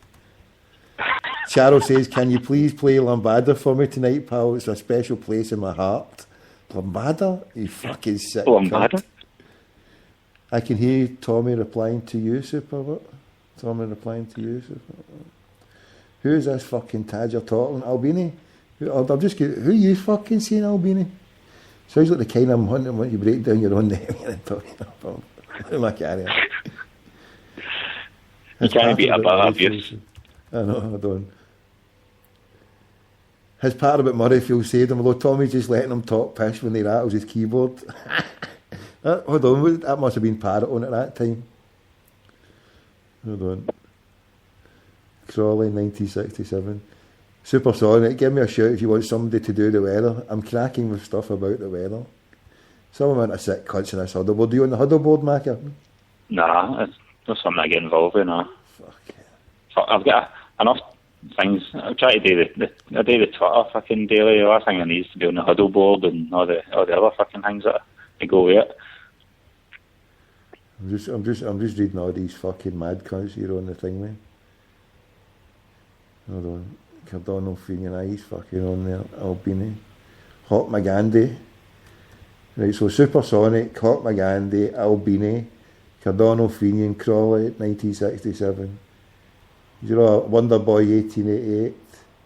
Jimmy Regent, apart from Jimmy Regent, he's a nice cunt, these are all fucking fannies.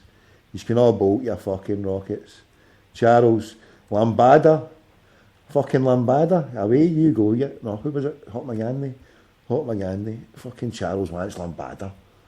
Fuck's sake. What kind of shit is that, the Lambada? Frankie, come on. That's what it is. Sing it. Can you sing it? Let me hear you sing Lambada. Nah, my Spanish isn't so good. So what time you up at tomorrow then? You up early, aye? What's that? What time you up early doors, aye? Aye. I've got to travel quite a bit to go to work, so... Have you? You driving then, aye? Aye, drive. Right, well, I'm going to let you go because I'm not want to be responsible. You see the signs, don't drive tired, mate. It's fine. I'm a fucking night hawk anyway. It's fine. I'll just find a lay-by and go to sleep for half an hour. Off.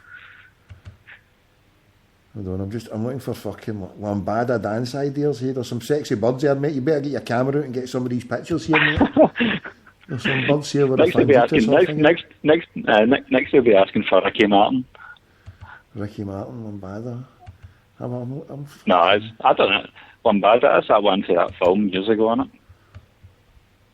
I put Lambada dance. I know I should have just put the Lambada. It's the Lambada, isn't it? Aye, the Lambada.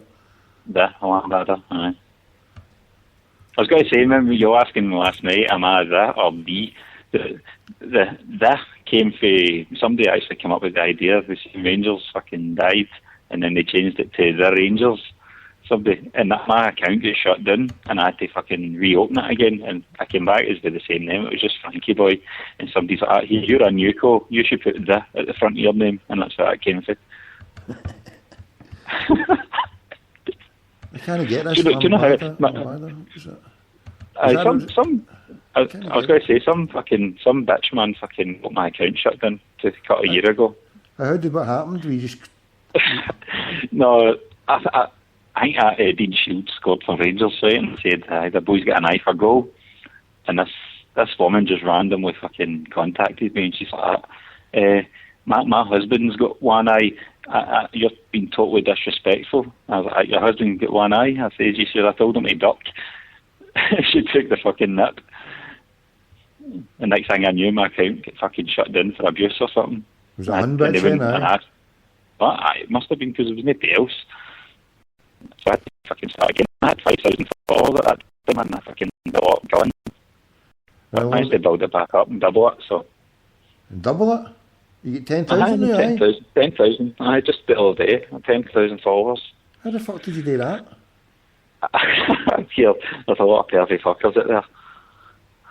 Because I got myself up to a level, and then I get sick of it, and then I actually went on an active programme to go and reducing it. I thought, this is just fucking sick. I was getting close to about 6,000. I was just touching about 6,000, and then I cleared it down to I've now got about 5,200.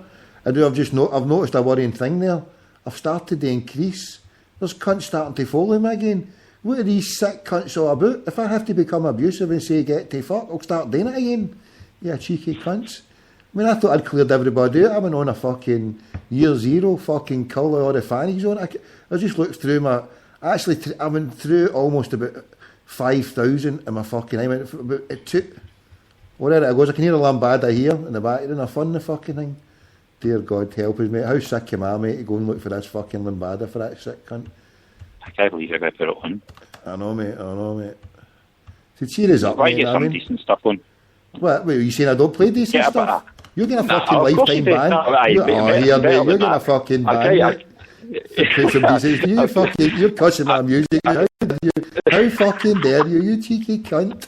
You came on here, fucking man, help me. No, it's too late now. You want to get something better. You want to get something better than the one. No, it's too late now. You're saying my music's shite. You came on here, man, helping advice, and now you're cussing my music. What kind of zombie shit is this? It's fucking get down here. Yeah, I like that one you played the other night. I hadn't heard that for years. James Brown is dead. LA style. James Brown is dead. James Brown is dead. That's what you want to put on. That's class. Oh, it's a bit fucking hardcore, mate, isn't it? It's fucking 10 to 1 in the morning, mate. Because I heard you talking to somebody the day I go to the Metro. I wasn't old enough for in the Metro. No, the Metro. Was it Metro or was it Hangar 13? One of the two you were talking about. Two of them, mate. I think somebody was saying it on them. Fucking Bonkers was near my era. Oh, fucking hell. You're a young bastard, aren't you? Fucking young cunt, you. So, are you able to tell your age? Let me guess it if you want me. I think you're about 31, 32. A wee bit higher. 34. No. 5. I'll be 36 in a couple of weeks. 36. You're still a young pup, mate. Fucking hell. How about you? I'm 42. You sound as if you're 42. Fucking hell. I sound as if I was what? I sound as if I was in what? What were you going to say there? No, I've been hearing you fucking on the radio for years, man. So I sound like what? I sound like what? Have you tried to get onto Jim Delicunt again? No, hold on. You're on a yellow card now, so you could be hitting a fucking. You could be getting a ban. How old do you think I was sounding? Are you going to say I sound older, didn't you? No, I wasn't. You're not going to say I sound older. I had a funny feeling you were about 40 or something. A lot of people think I'm actually older than fucking. And see when people have met me, they go like that. Fucking hell, you look younger than that fucking. I sound like older than what I. Just because I'm like, you sound about fucking 50 or 60 or something like that. But voice, I've always found voices hard to distinguish. A lot of people I've heard at times. I mean, voices are quite hard. There's people I've listened to in the radio and like that. He sounds only about his 40s or 50s, and the cunt's going like, I'm 72 or something. How the fuck can he sound like that? I mean, how can somebody at 70 odd sounds fucking. You ever heard that guy Danny that phones in Super Scoreboard, the Celtic fan, and he keeps calling it my wee club, talking about my wee club Celtic? He sounds about fucking 15. You ever heard him? I try to avoid it, mate. Honest to God, I try to avoid that thing that they play, mate, just for my own sanity, mate. I came home tonight and I stuck it on the podcast. I was just quickly flicked through it, and within the first fucking comments at Kieran Smith, he's like, if Celtic sell Virgil van Dijk and Fraser Foster, I don't think they're favourites to win the league. Oh fuck, here we go. He's just a fucking... I feel sorry for him, mate. Actually, mate. He's supposed to be a Celtic supporter. Aye, mate, I picked up his sister-in-law one time up for the Asda Rob Royston, and he was on the radio, and she went, "Oh, there's our Hugh." It's like, "Oh, you know him?" She went, "Aye, my sister's married to him." And then she says something, and then I said back to her, because this was, and I went, "Oh, it doesn't sound like it." And I went, "Oh, he's a big Celtic fan." It's like, well, any time I hear him, he's always been antagonistic to him, and he's like, "Oh, well, he's got to be, son. He's got to keep his balance," and you know, and she more or less gave the game away for the cunt, know what I mean? And that's the way he is. If you listen to him, he's fucking, because he's got those allegiances to Celtic, supposedly, then he feels he has to be on the attack of Celtic, because, I mean, that's the only way of anybody who was part of Celtic, or part of the Celtic club, or been a player, that's the only way they're going to get a gig in the media, if they're actually openly critical of Celtic as much as possible. The more openly critical they are of Celtic, then the more gigs they'll get in the media, mate. It's fucking sickening. I mean, I don't know what the big secrecy is. Down south, just about every journalist will come out and say what team they support, and you know they'll quite openly talk about it. But you can hear that they're objective at times. But up here, man, it's like you can't say you're. At least fucking Spearsy turned around and said what he was, but he gets thrown into them right enough. See, I don't like that Spears, mate. I think he's a fucking... Nah, I'm always bamming him up whenever he tweets anything. I'm surprised he's not blocked me, because there's a few people that have blocked me, quite kind of semi-famous people. I don't like Kevin Bridges, Kevin Bridges, he blocked me. Did he? He can't take it. Nah. He tweeted something, right, and it had like 1,000 retweets and 500 favourites on it. And I sent him a message and I says, people actually retweet this pish, and they blocked me. Didn't even give me a comeback or nothing. That's surprising. Stan Collymore, he blocked me or not. Fuck's sake. Fuck him, mate. Fuck him. I think I asked him if he was good at dog in school, and he blocked me. Right. Fuck him, mate. Who needs him? That wee Bridges, Sorry, what were you going to say something? No, fire away. That wee Bridges, he was on the flight last time I was out of Barcelona. It was a year last, was it March or something? He was on the flight out and the way back, mate. And on the way back, I mean, he was just a wee piss artist, I mean, he was just standing there fucking trying to be funny in the fucking hangway, in the queue, and you're like, I'm just standing there like that, fucking... Gonna just shut up with your verbal diarrhea for a wee bit, you cunt, know what I mean? Fucking... Suppose if you get to be a comedian, you've always got to be... I'd hate to be that way, like... I mean, that's why I never want to be fucking anybody to know my face and see me or know me, mate. I'm no frightened of it, but that's my worst fucking fear, mate. Even if I was to have money and... See, actually to be famous and cunts to see me, I just can't take that, mate. I would fucking... People to know me and just be looking at me and just going like... That would totally freak me out, mate. And like, see, to be a comedian, I mean, I seen that bit in him. I was in the Michael Collins pub with him, and we were fucking him and fucking who was that Graham Hunter with my mate Albert. He'd left, and I ended up spending time in that fucking. And then the next day, as I say, when he was standing there, as a comedian, he's got to try and be funny all the time, and if he's no fucking thing, mate, saying something funny, then I don't know. And he doesn't have to be funny all the time, but if you want to hear his part, man, you just go to some high school and listen to these boys talking into the fucking bike shed. You know what I mean? That's all it's schoolboy stuff.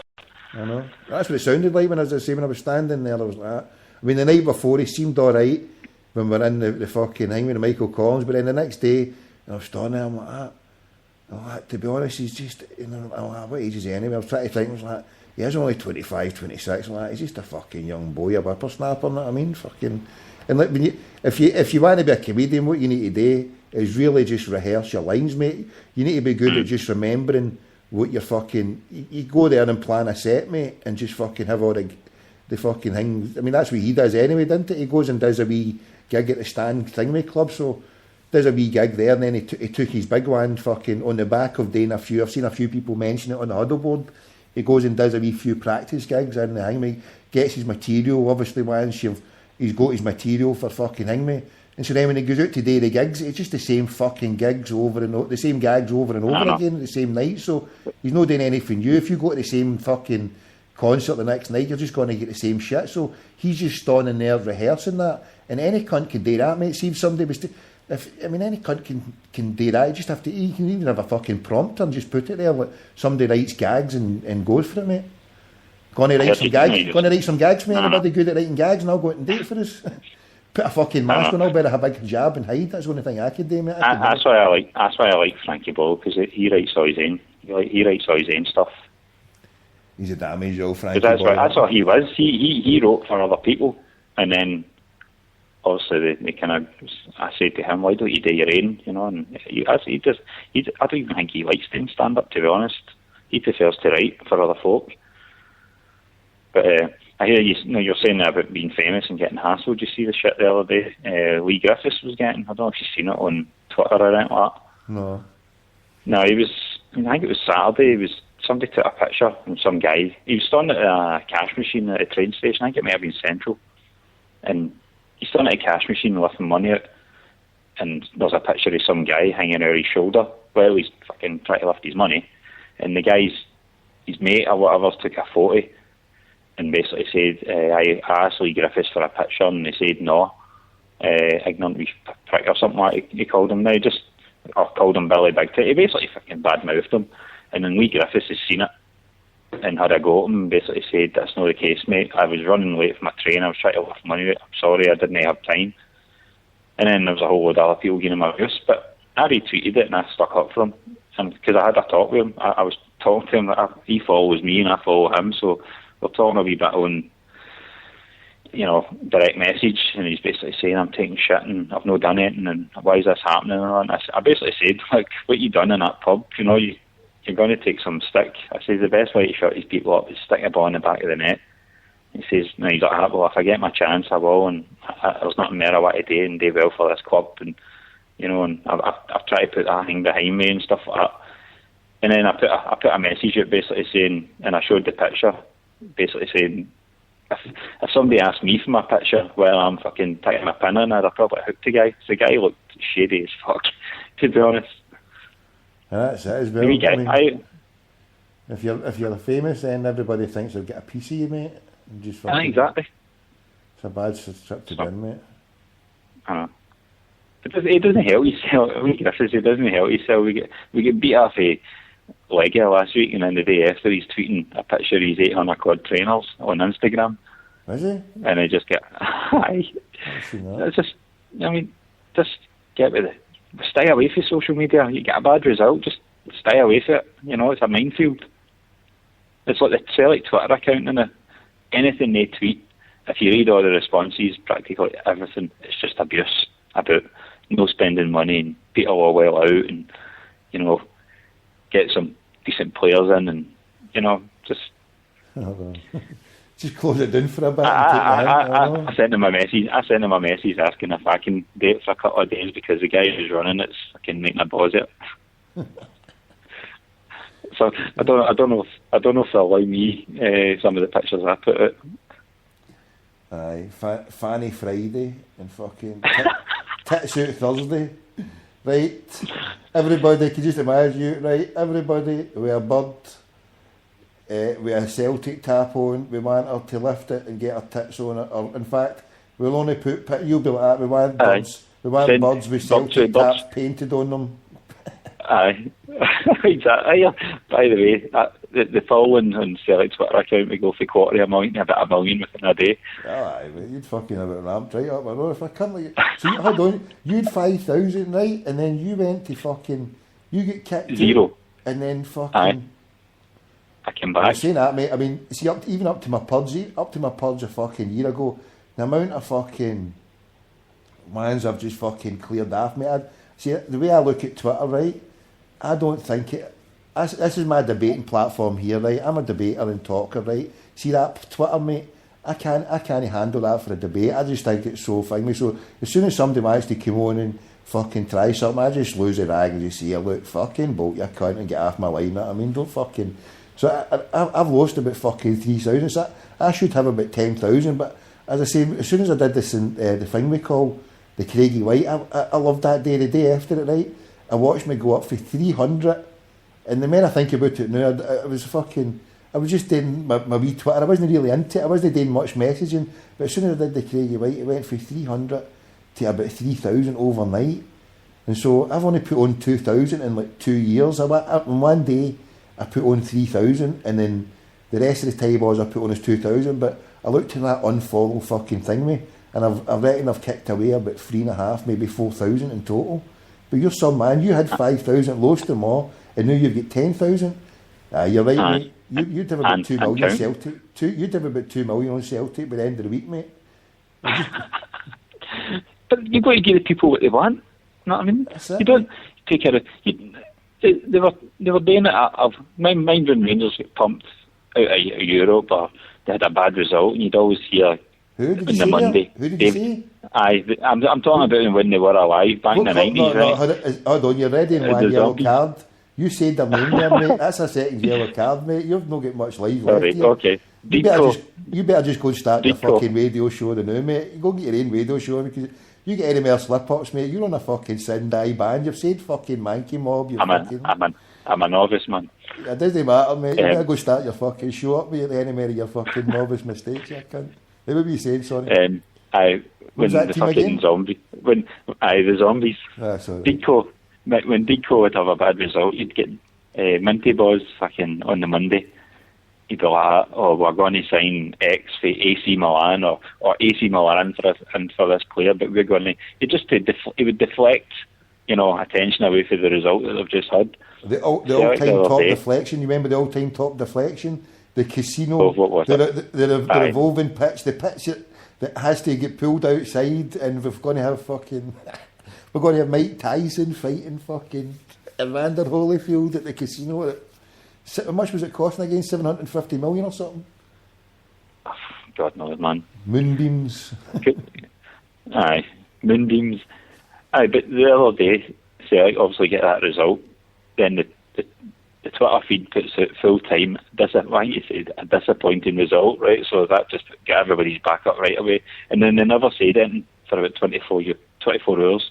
And then they came out with go to the Celtic shop at the Glasgow airport because we're going to have the European Cup on show. And you're like, fuck off. You're kidding. Is that what they put in? No.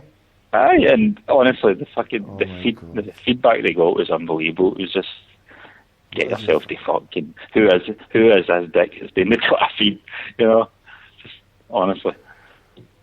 What you want to do is, if you get a result like that, you just start sticking out pictures of birds with their Celtic caps on. That's it. That cheers everybody up. Send in your pics. I say, look, we might be out, but what we want to cheer everybody up is tits out, fannies out, and fucking paint targets on your butt cheeks. So let's get it going down. You like that one, didn't you? You've saved that. You've got that printed out on your wall now. No, I came during the holy month, mate. I had to go and do extra prayers to get away from it. I had to throw my phone. I had to smash my phone, mate. Fucking, you're posting shit like that, mate. Fucking hell. The guy who runs the Pie and Bovril website sent me a message. He says there's nothing better than sitting with Twitter on your laptop and your wee boy walks in and a big pair of tits just appears on your screen. He's like, how do I explain that one? I love it. See stuff like that. That makes me do it more because I know people get a laugh at it. I don't date for me. I date for other people. I mean, I can.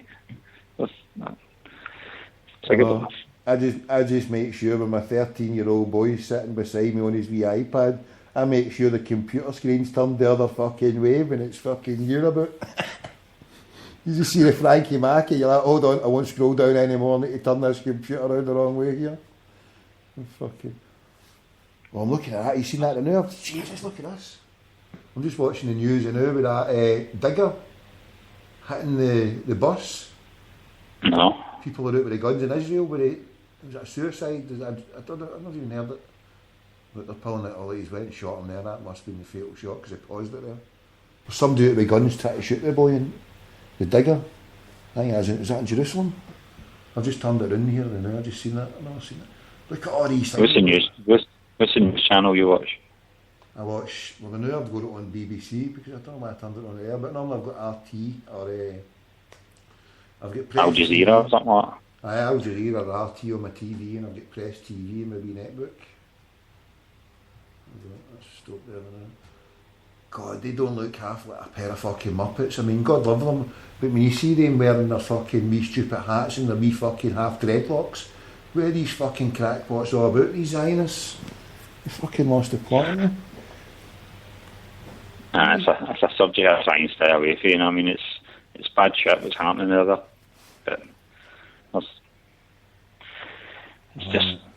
I mean, you get people putting pictures up with fucking what's happening. We know what's happening. You don't need to see it, man. It's brutal.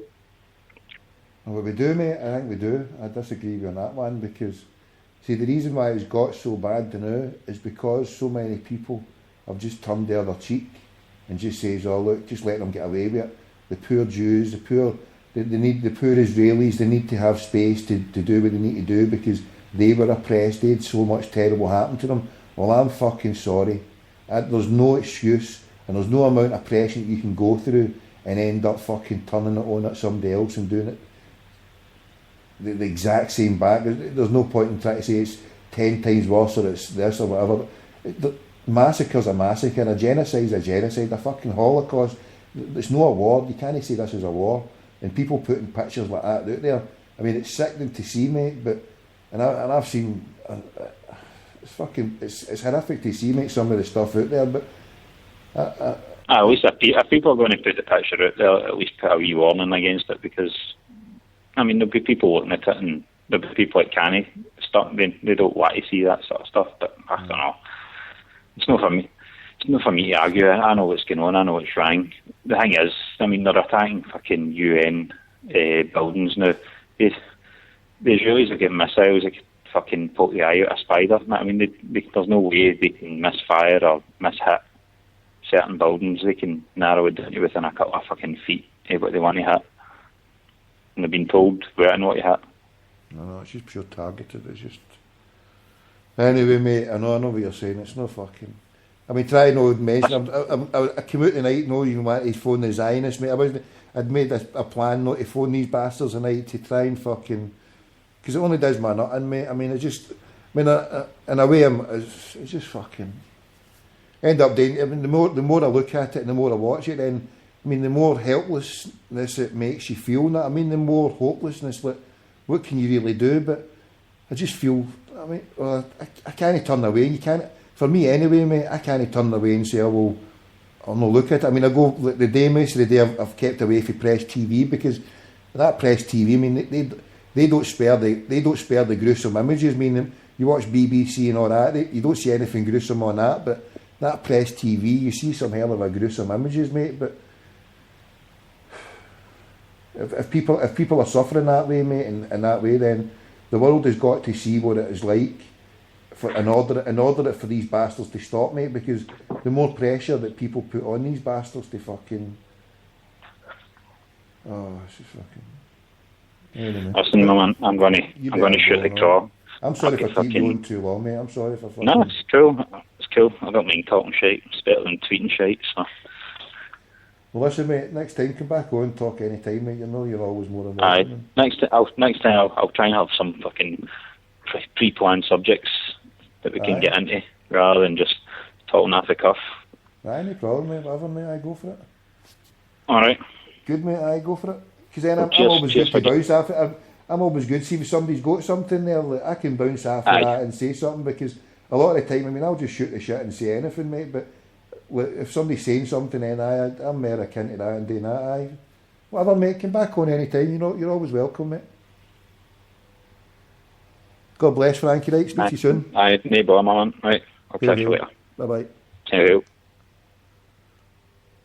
Right, that was about Frankie Mackett. And if you see some pervert sitting on his phone, posting some pictures in a lay-by, phone in hand, Tadger in the other, with a big Frank Machiavelli cheesy grin, and you know, it's my fault that he's sitting there and knowing who's doing it. Yeah, I like this wee ditty thing, the Press TV, man, here we go, the monarchy. Oh, hold on, I don't know, pulling across. Right, here's the monarchy. What about the monarchy?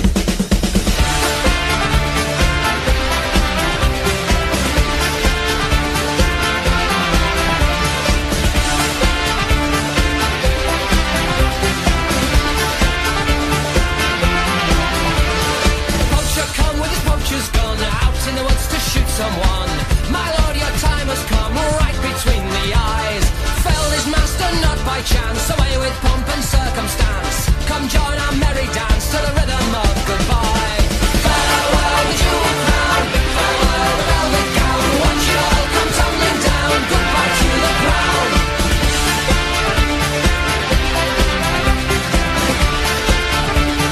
Goodbye to the crown, goodbye to the king of nothing really. Wave of a hand and a life of Riley. Pot Nazi, Pod King Billy, goodbye to the crown. Goodbye to the dear old mum, mummified on gin and rum. Smile and wave and just play dumb. Goodbye to the crown. Farewell the jewel crown, farewell the velvet gown. Watch it all come tumbling down. Goodbye to the crown. Goodbye to the crown.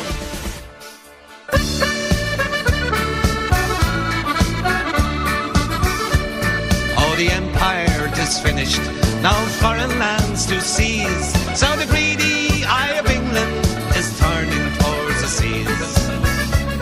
200 miles from Donegal, there's a place that's called Rockall, and the groping hands of Whitehall grabbing at its walls. Oh, rock on, you never fall.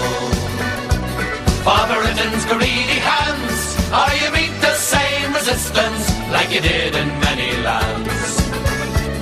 May the seagulls rise and plug your eyes, and the water crush your shell, and the natural gas will burn your ass, blow you all to hell. This rock is part of Ireland, for it's written in folklore. Finn McCool took a sod of grass, he threw it to the fore. Then he tossed the pebble across the sea. Wherever did it fall? For the sod became the Isle of Man. The pebbles called Rockall. Oh, rock on, you never fall. For Britain's greedy hands, or you meet the same resistance like you did in many lands. May the seagulls rise to pluck your eyes, and the water crush your shell, and the natural gas will burn your ass and blow you all to hell. Oh, the seas will not be silent while Britannia grabs the waves. Remember that the Irish will no longer be your slaves. Remember that Britannia well, she rules the waves no more. Keep your hands off Rockall, it's Irish to the core. Oh, rock on, you never fall. For Britain's greedy hands, or you meet the same resistance like you did in many lands. May the seagulls rise and pluck your eyes, and the water crush your shell, and the natural gas will burn your ass and blow you all to hell. Oh, rock on, you never fall. For Britain's greedy hands, or you meet the same resistance like you did in many lands. Oh, sorry about that. Keep your hands off Rockall. See, this computer is good, right? But see, to actually scroll something over into the second box, it's nigh on fucking hard. There's three boxes. There's one with a microphone. There's one on deck one. I can just never pull it over. There's deck one and there's deck two. Come on. And there's deck one for Skibbereen. So we'll try to put it on when we come to them. So hey, c'est la vie.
Skibbereen, played that for a parrot, a good fan of the old Wolf Tones.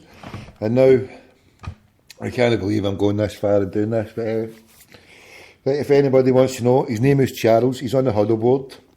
If anybody wants to put a red triangle, send a message to Selleck to get this cunt banned. Banned. He has requested Lambada. And, well, if you're daft enough to put a request in, then I'm daft enough to play it. So here we go.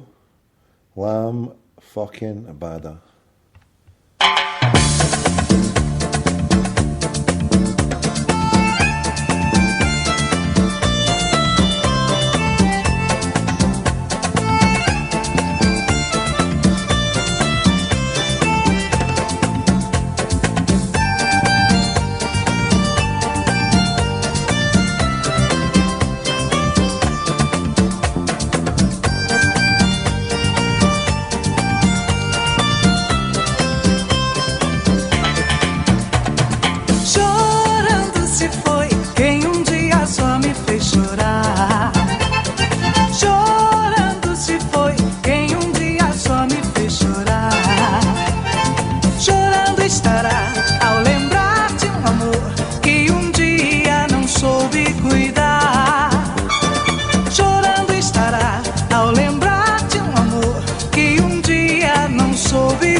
I'm just lying here, I'm just on the huddle board. Brager, I've just posted a message there.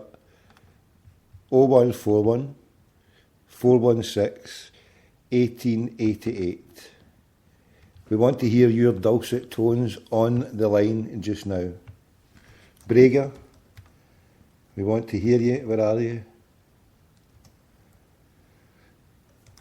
Where are you? Brager, we want you on 0141 416 1888. I think you should phone in and get yourself on here. Come on, don't be shy, give it a try. Brager, her father used to listen to me and said it was good crack. On the Mike Graham, when I used to phone Mike Graham, he used to listen to me and said, this guy's some great crack, by the way. He's mad as a box of frogs.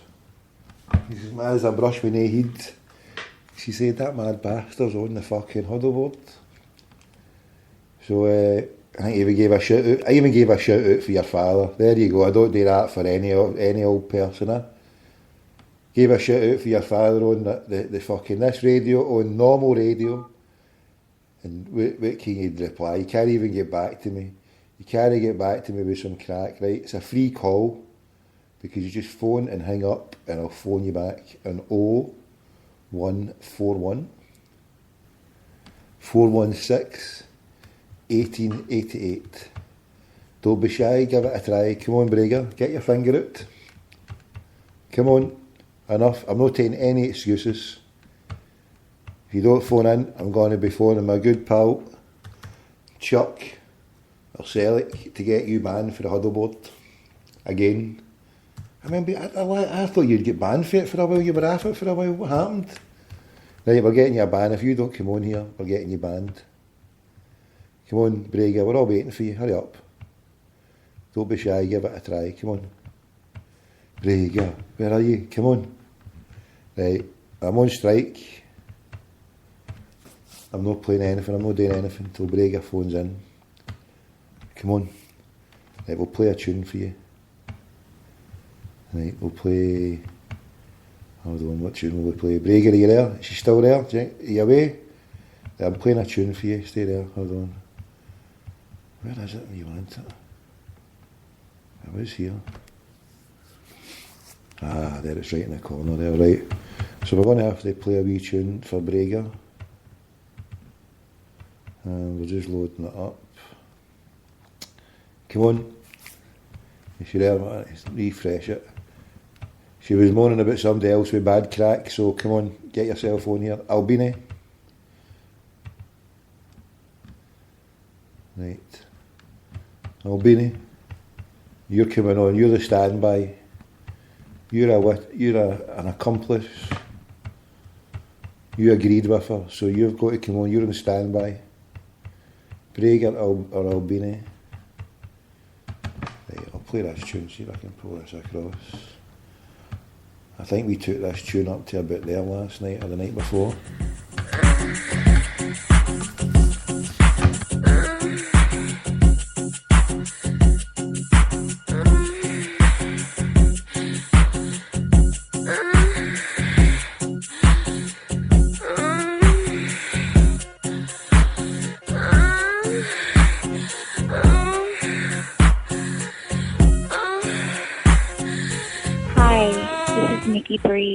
Hey, Brager. So good. How you doing, Brager?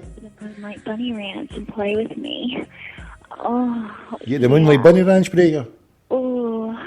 What? Oh yeah. You get the Celtic top so on? Good. You get the Bumblebees kit on, ain't you? Oh, yeah. What are you saying? Right there. Where? Oh yeah. Calm down. Oh. Oh yeah. Oh yeah. Oh yeah. Oh yeah. And don't forget, you take Visa, MasterCard, Discover, and good old-fashioned cash, baby. Yeah, baby. Exiting the system. Goodbye.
calling Fusion. This is Koba. How may I help you?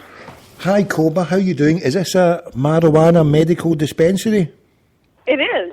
Yeah, I've just left the doctor's and I've got my prescription. I was just wanting to come along to your establishment to purchase some of your fine marijuana. Are you open till what time, please? We're open until 8. So how long is that? Just another half hour, yeah? What was that? So, okay, no problem. I'm a bit pushed for time. Can you tell me what you've got on the menu? What's the top seller you've got there? Have you got some kind of good kush, or have you got good strong indica? I suffer from sore heads a bit, so I was told maybe go for a strong indica.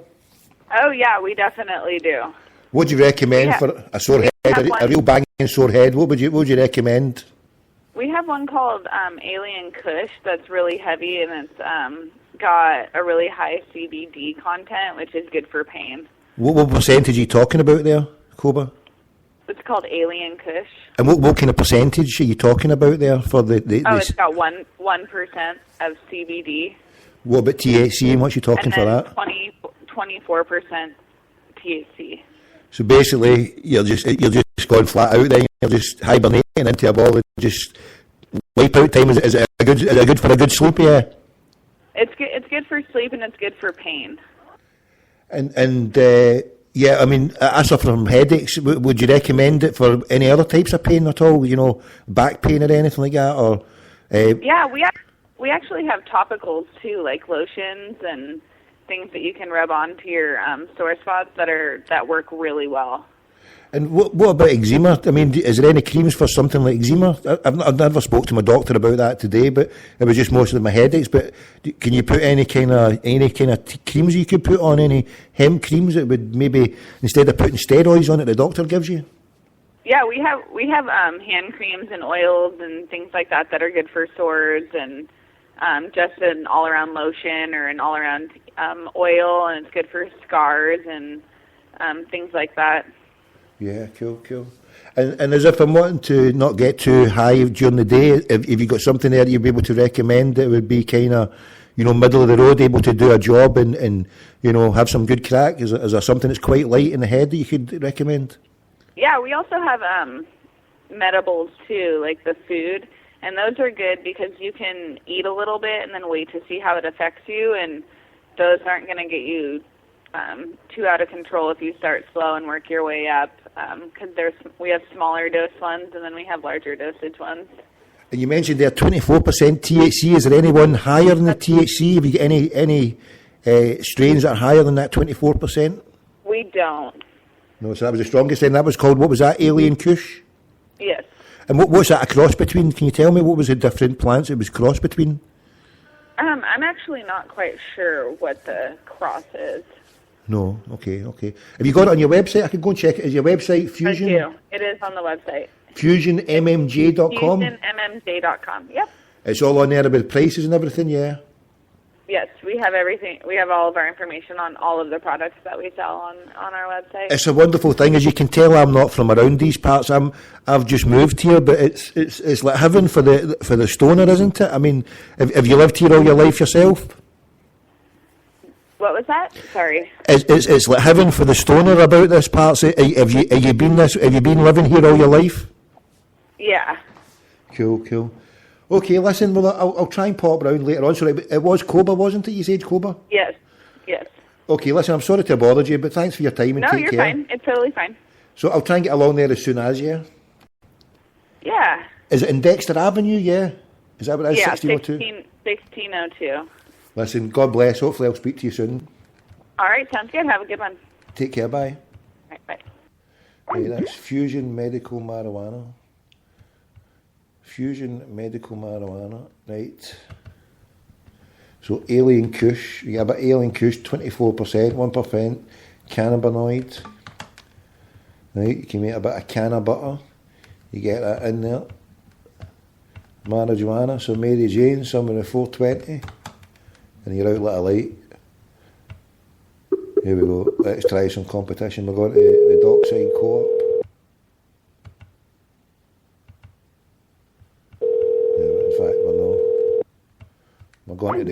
We're going to the Green Skunk. You got to go to a place called the Green Skunk and you're kicking about fucking Sleepless in Seattle. Somebody's got to come up with a fucking other movie for that, isn't they? In my movie career as Tommy Spielberg, I've got to come up with a movie for totally stoned out your fucking dial in Seattle. Right, so we need to raise some funding for that. $5,000 funding. If anybody's got a spare $5,000, pop it into my PayPal, glasgowradioonline@hotmail.com, and I'll be over in Seattle tomorrow. And we'll start off with the film Sleepless in Seattle finished. Is that the one she has a heavy orgasm, or am I getting confused? I don't know, is that the different one? All I remember, 11 years ago, I was sleepless in Seville. The 20th of May 2003, sleepless in Seville. So what I was saying, so I'll go out to Seattle, and I'll go totally stoned out your fucking Deg Island, Seattle. And we'll do a movie. I'll be sitting there in my Palestinian scarf with glasses and a bandana and a balaclava, just to make sure you can't see any of my face. And I'll sit there doing a video, and you'll see my red eye. Right, here we go. Totally stoned out your dial, fucking you're sleepless in Seattle.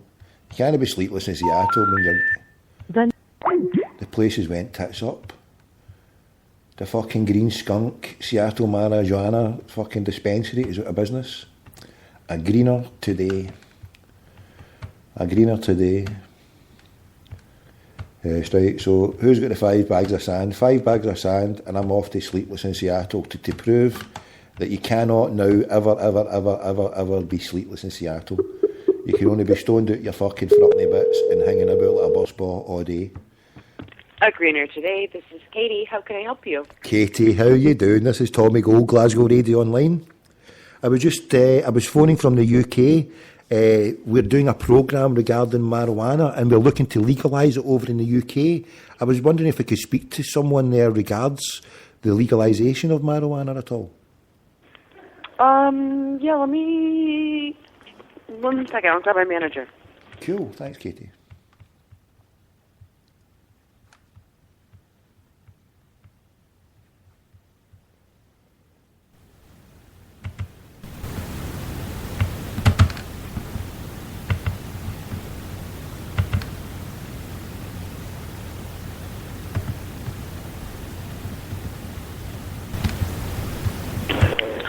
This is Brandon. How may I help you? Brennan, how you doing? Tommy Gold, Glasgow Radio Online. I'm phoning from... Hey, how's it going? Yeah, not bad, my brother. I'm phoning from Scotland, UK. It was just to ask you a few questions on the old marijuana relaxation, or the laws that have been brought in Seattle. Have you got a few minutes of your time, Brennan? What kind of questions were you looking for? It's basically just, is Seattle went the same way as Denver yet, where it's legal for personal use? Yes, it is recreational use here. There are recreational stores that you can go to, but this one is just a medical facility. Cool. And I mean, is it... Well, in the UK, we're a bit backward, and it's quite extraordinary that the United States of America takes a huge leap forward into decriminalisation on a basis of the way you've seen it. Do you think this is good for Seattle? Do you think this is good for America, that is going this way, where people can treat themselves with medical marijuana? Oh, yeah, definitely. It's going in the right direction. It's just going to take some time with everyone figuring it out, but I mean, this is the way we can get it to the people that actually need it. Yeah, cool. And have you noticed, is there a big increase of kind of marijuana migration, people coming from other states to live there now that the laws have been relaxed? Yeah. A lot of people have been coming here or even moving to Washington because of it. And is there jobs? Is there a predicted jobs boom? Is there more people coming there to get work? And is there more work? Is there more taxes coming in? Yes, there is more work, and as time with all the 502 and everything going, it'll even make even more work for people. So That's all good and good. So the economy's booming. The tax system, is are you making extra money for tax? I mean, for a shop like yourself, I take it then how it works is, whatever you make in money, you pay a proportion of that to the tax man, the IRS or whatever it's called there? Yep, exactly. So the The jobs are booming. People can make money out it. People can come there and get jobs, and the tax man, the government makes some money out it as well. People who have got a sickness or got an illness, they can get treated instead of getting synthetic drugs that give them extra problems from the quack doctor, as we should call them. But instead of going to a quack doctor, people can come to a bush doctor, and the bush doctor says, go to a dispensary, get some green herbs, put it in a pipe, make some can of butter, or take whatever way you can, and you're going to get better quicker. Is that generally, is that the way to sum it up, is how good Seattle is these days? Yep, that is exactly what we're trying to do and help other people and get off all the synthetic drugs. Brennan, you've convinced me, not that I needed much convincing, but I'm going to call it Seattle Radio Online. I'm leaving Glasgow and I'm coming over to Seattle tomorrow. Can you help me out, get a job, a flat, and I'll be over there selling cupcakes and cookies on the street? We'll definitely figure something out. We can talk more when you're here. God bless, brother. Listen, I've took too much of your time. Are you the manager at this wonderful place? Yes, I am the manager here. And just to confirm, what's the name of it? But if you don't mind me saying it, is that the North... Is that the Greener Today? Greenertoday.com, yeah? Yep, sure is. It's a Greener Today. And where is that? Is that in Rainier Avenue, 9509 Rainier Avenue South? Yep, you got it. God bless. And I'm going to try and come over there and get hooked up. It sounds the place to be. God bless, my friend. Take care. Yep. All the best, bye. Right, I think I sold him. Did I sell him or did he sell me? Right, Bregger. I was just hurrying that up there. Come on, Bregger. Get it going.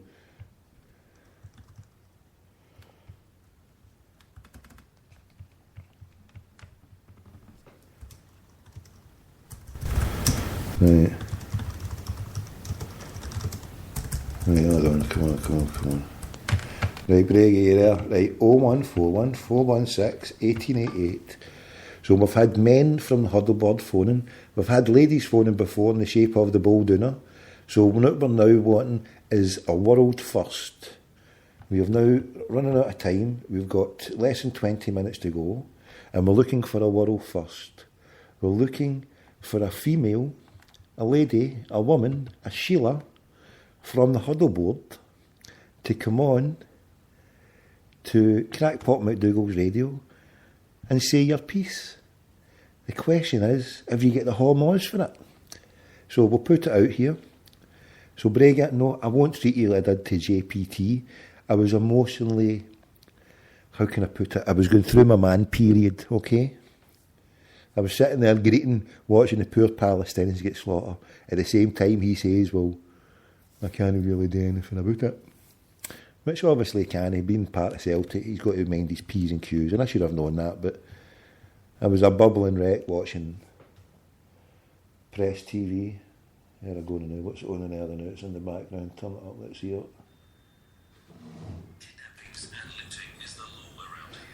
Kidnappings and lootings. Oh. Bodyguards are members of the so-called freedom fighters. They impose their presence, but we should pay to have them with us. This is what life looks like in the so-called Syrian liberated area. Oh, for Syria? That's a good documentary. I'm finishing the show. Breger's no phoning in, I'm away. The documentary here on Press TV about Syria. Look at the rockets getting fired there. Oh, look, that one's hitting. As. Boom, fuck. I took a tank out there. Shit. So I'm saying, this Press TV, they don't fuck about. They show you everything here, know what I mean? Fucking radio, right. Where's Brega gone, right? Fucking Stewart's inquiry here. I was sitting off there, I'd almost a job in fucking Seattle. I was stoned out my frupney bits in Seattle, working with Brennan. Fucking selling some bud. I was going to be a bud tender in Seattle. And fucking I ditched it for Brega to come on, and she stood me fucking up. She fucking stood me up. Aye, well, not a problem. Right. Let's see, what one will I put on? Here we go. Right, tomorrow, God willing, tomorrow it's time to get Independence ticket out. Tomorrow, Independence all the way. Going to try and get up and do a wee live show. What day is it now?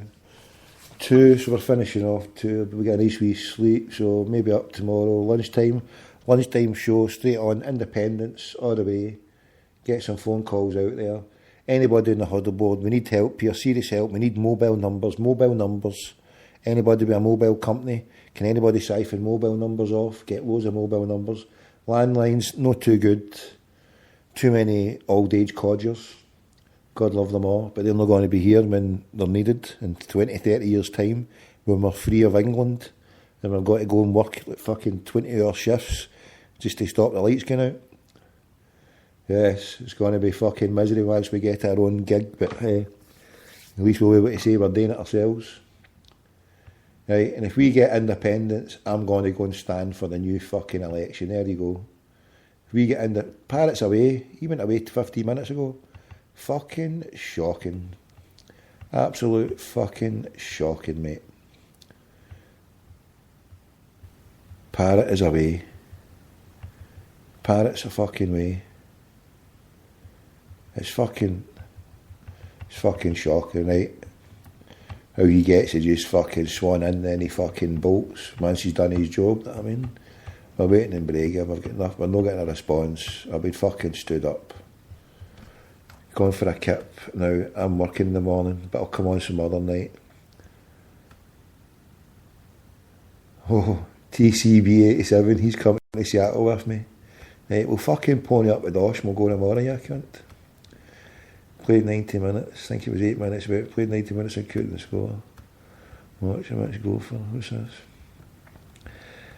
Oh, look at this. Ask if she will rub oil all over your body.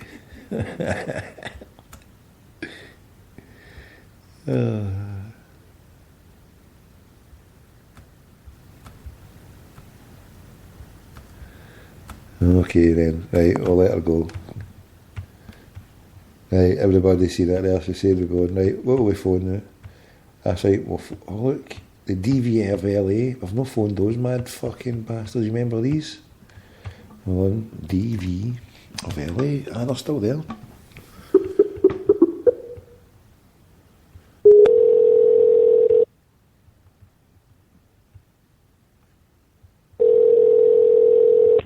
Thank you for calling the world famous Deja Vu, located on Main Street. How may I help you? Hello? Yes? It's happening, long time no speak, you mad fucking dafty. Who's going down? You going down yet? Are you hanging up? I don't understand. Yes, you do. You the baseball ma'am. What? What? Where's Stephanie? Stephanie still kicking about? Put Stephanie on. You there? Counter McFlunto. You understand? I don't speak your language, no. I don't speak your... Of course you speak my fucking language. Get your frothy bits out and rub some oil in it and keep peace. Right, fucking ditch her. She doesn't speak my language.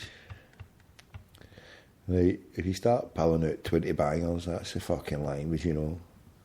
You'll start dancing for 20 bangers, won't you, hen? Right. Just because it's a lovely tune, it's this time of night. We need some happiness and lovely tunes. Right, don't worry, we're not going to phone the Zionist end. Will I phone the Zionist entity? Okay. It's the only thing that cheers me up when I can laugh at those fucks. But here, 30 minutes to 2, 30 minutes to go.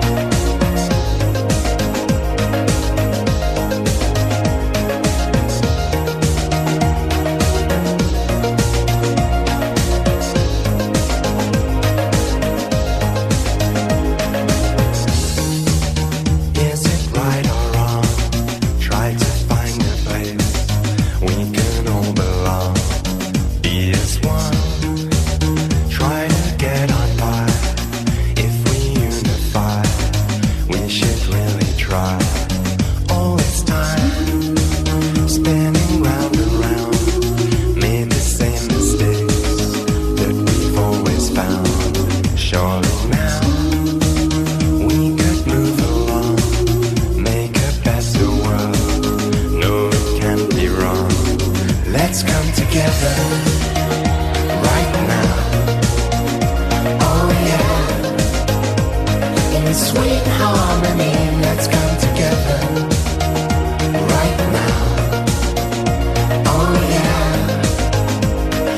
sweet harmony, let's come together right now.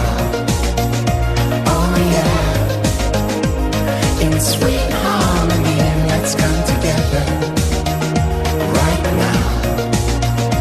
Oh yeah.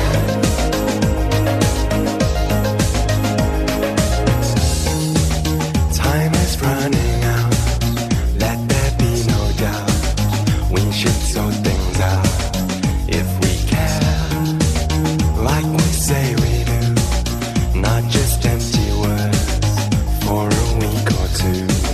Make the world your priority. Try to live your life ecologically. Play a part in a greater scheme. Try to live the dream on a wider scene. Let's come together right now. Oh yeah. In sweet harmony, let's come together right now. Oh yeah. In sweet harmony, let's come together right now. Oh yeah. In sweet harmony, let's come together right now. Oh yeah. In sweet harmony.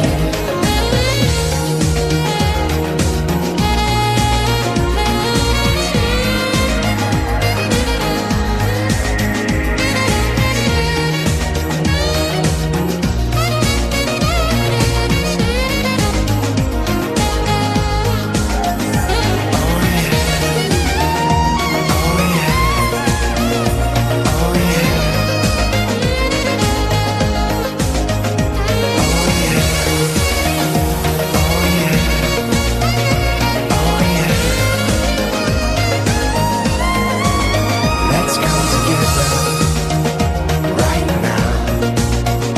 Oh yeah. In sweet harmony, let's come together right now. Oh yeah. In sweet harmony, let's come together right now. Oh yeah. In sweet harmony, let's come together right now. Oh yeah. In sweet harmony. Oh yeah. Oh yeah. Right. Yeah, I also meant to say just when I was looking at just watching that news there, clouded skies, the drones. I was just watching the news there with the stock market. Remember when I did the show back in March, not March, in June, early June, just before the World Cup, and I said the day that Neil Lennon left, the Nasdaq was at 1888. I was in fact wrong. It was the S&P Standard & Poor. It did me nothing because after I thought, hold on a minute, the Nasdaq wasn't it that? That was 4,000. Kennedy Tower, hold on. The worry, those small drones could do big damage to jetliners filled with passengers. The biggest worry is that one of these drones could be ingested by a jet engine at high power on takeoff, for instance, and shut the engine down. In a statement tonight, the FAA tells ABC News in the past 90 days there have been Increase of number of drones. They'll be blaming Al Qaeda for that. So there you go. You don't need to go on a plane on a fucking jet anymore. You just get a wee fucking drone, aim it up to the big fucking jet in the sky, and boom, saves going through the highway. Fucking shocking, isn't it? I mean, these wee drone devices. I mean, you seen them? The hand control. Look, they're showing you on this BBC News now. Look at the height it's going up to. It's fucking ginormous, isn't it?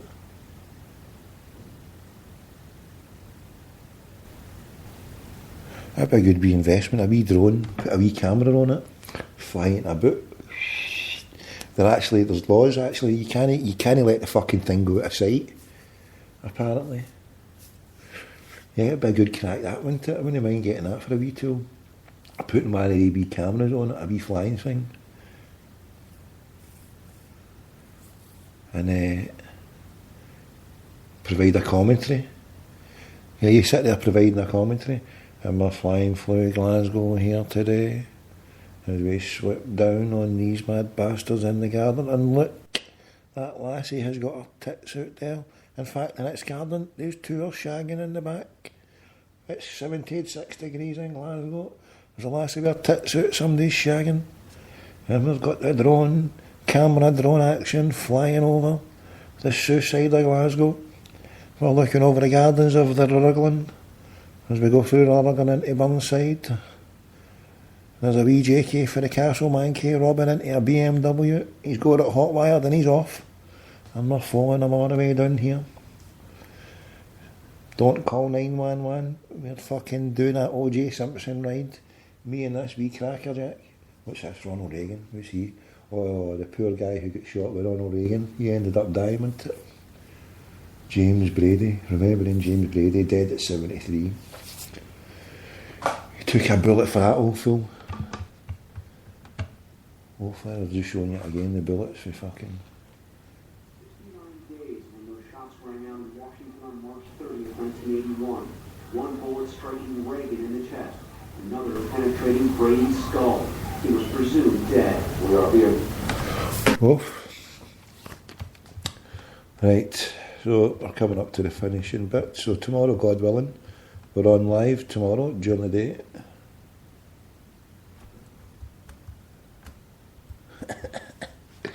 A big bong says TCB 87. Right.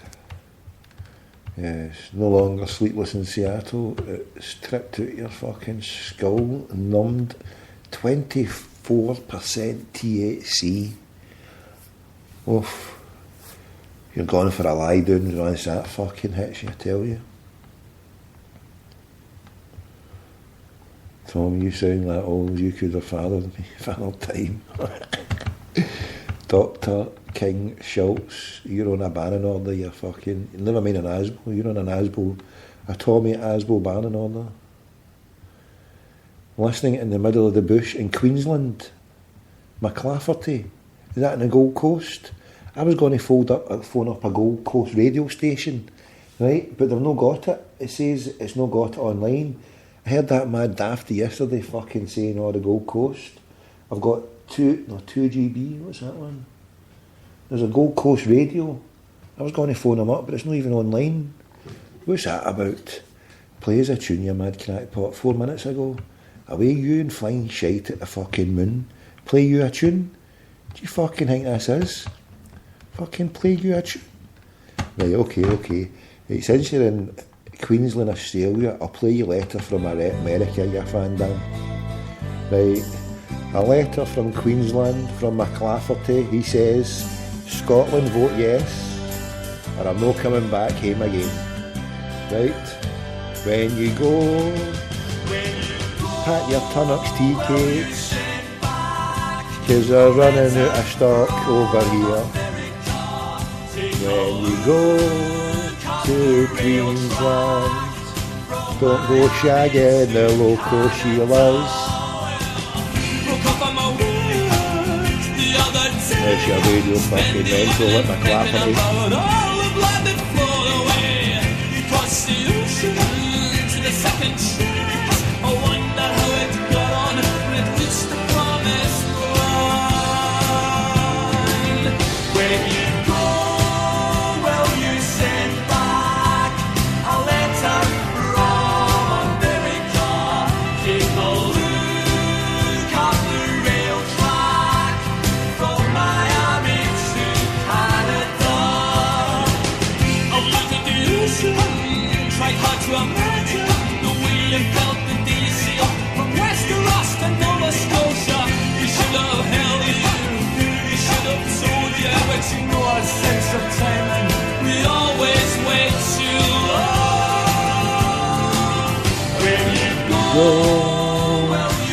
Send back an email from the Gold Coast. Cut video back. There's a Ebola virus coming down the line.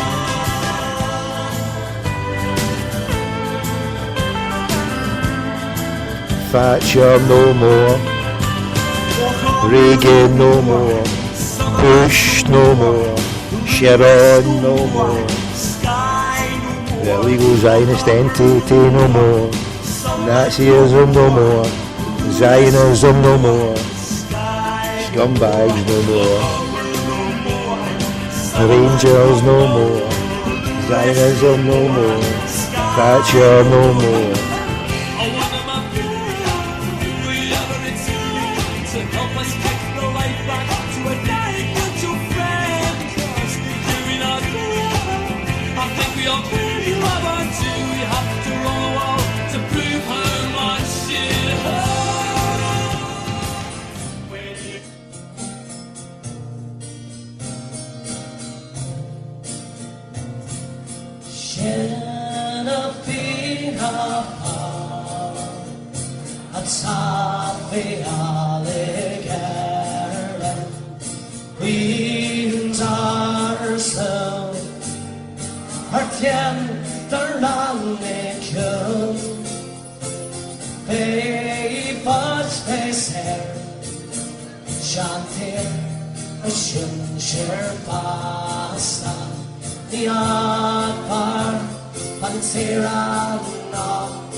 Straight, Nila, but now be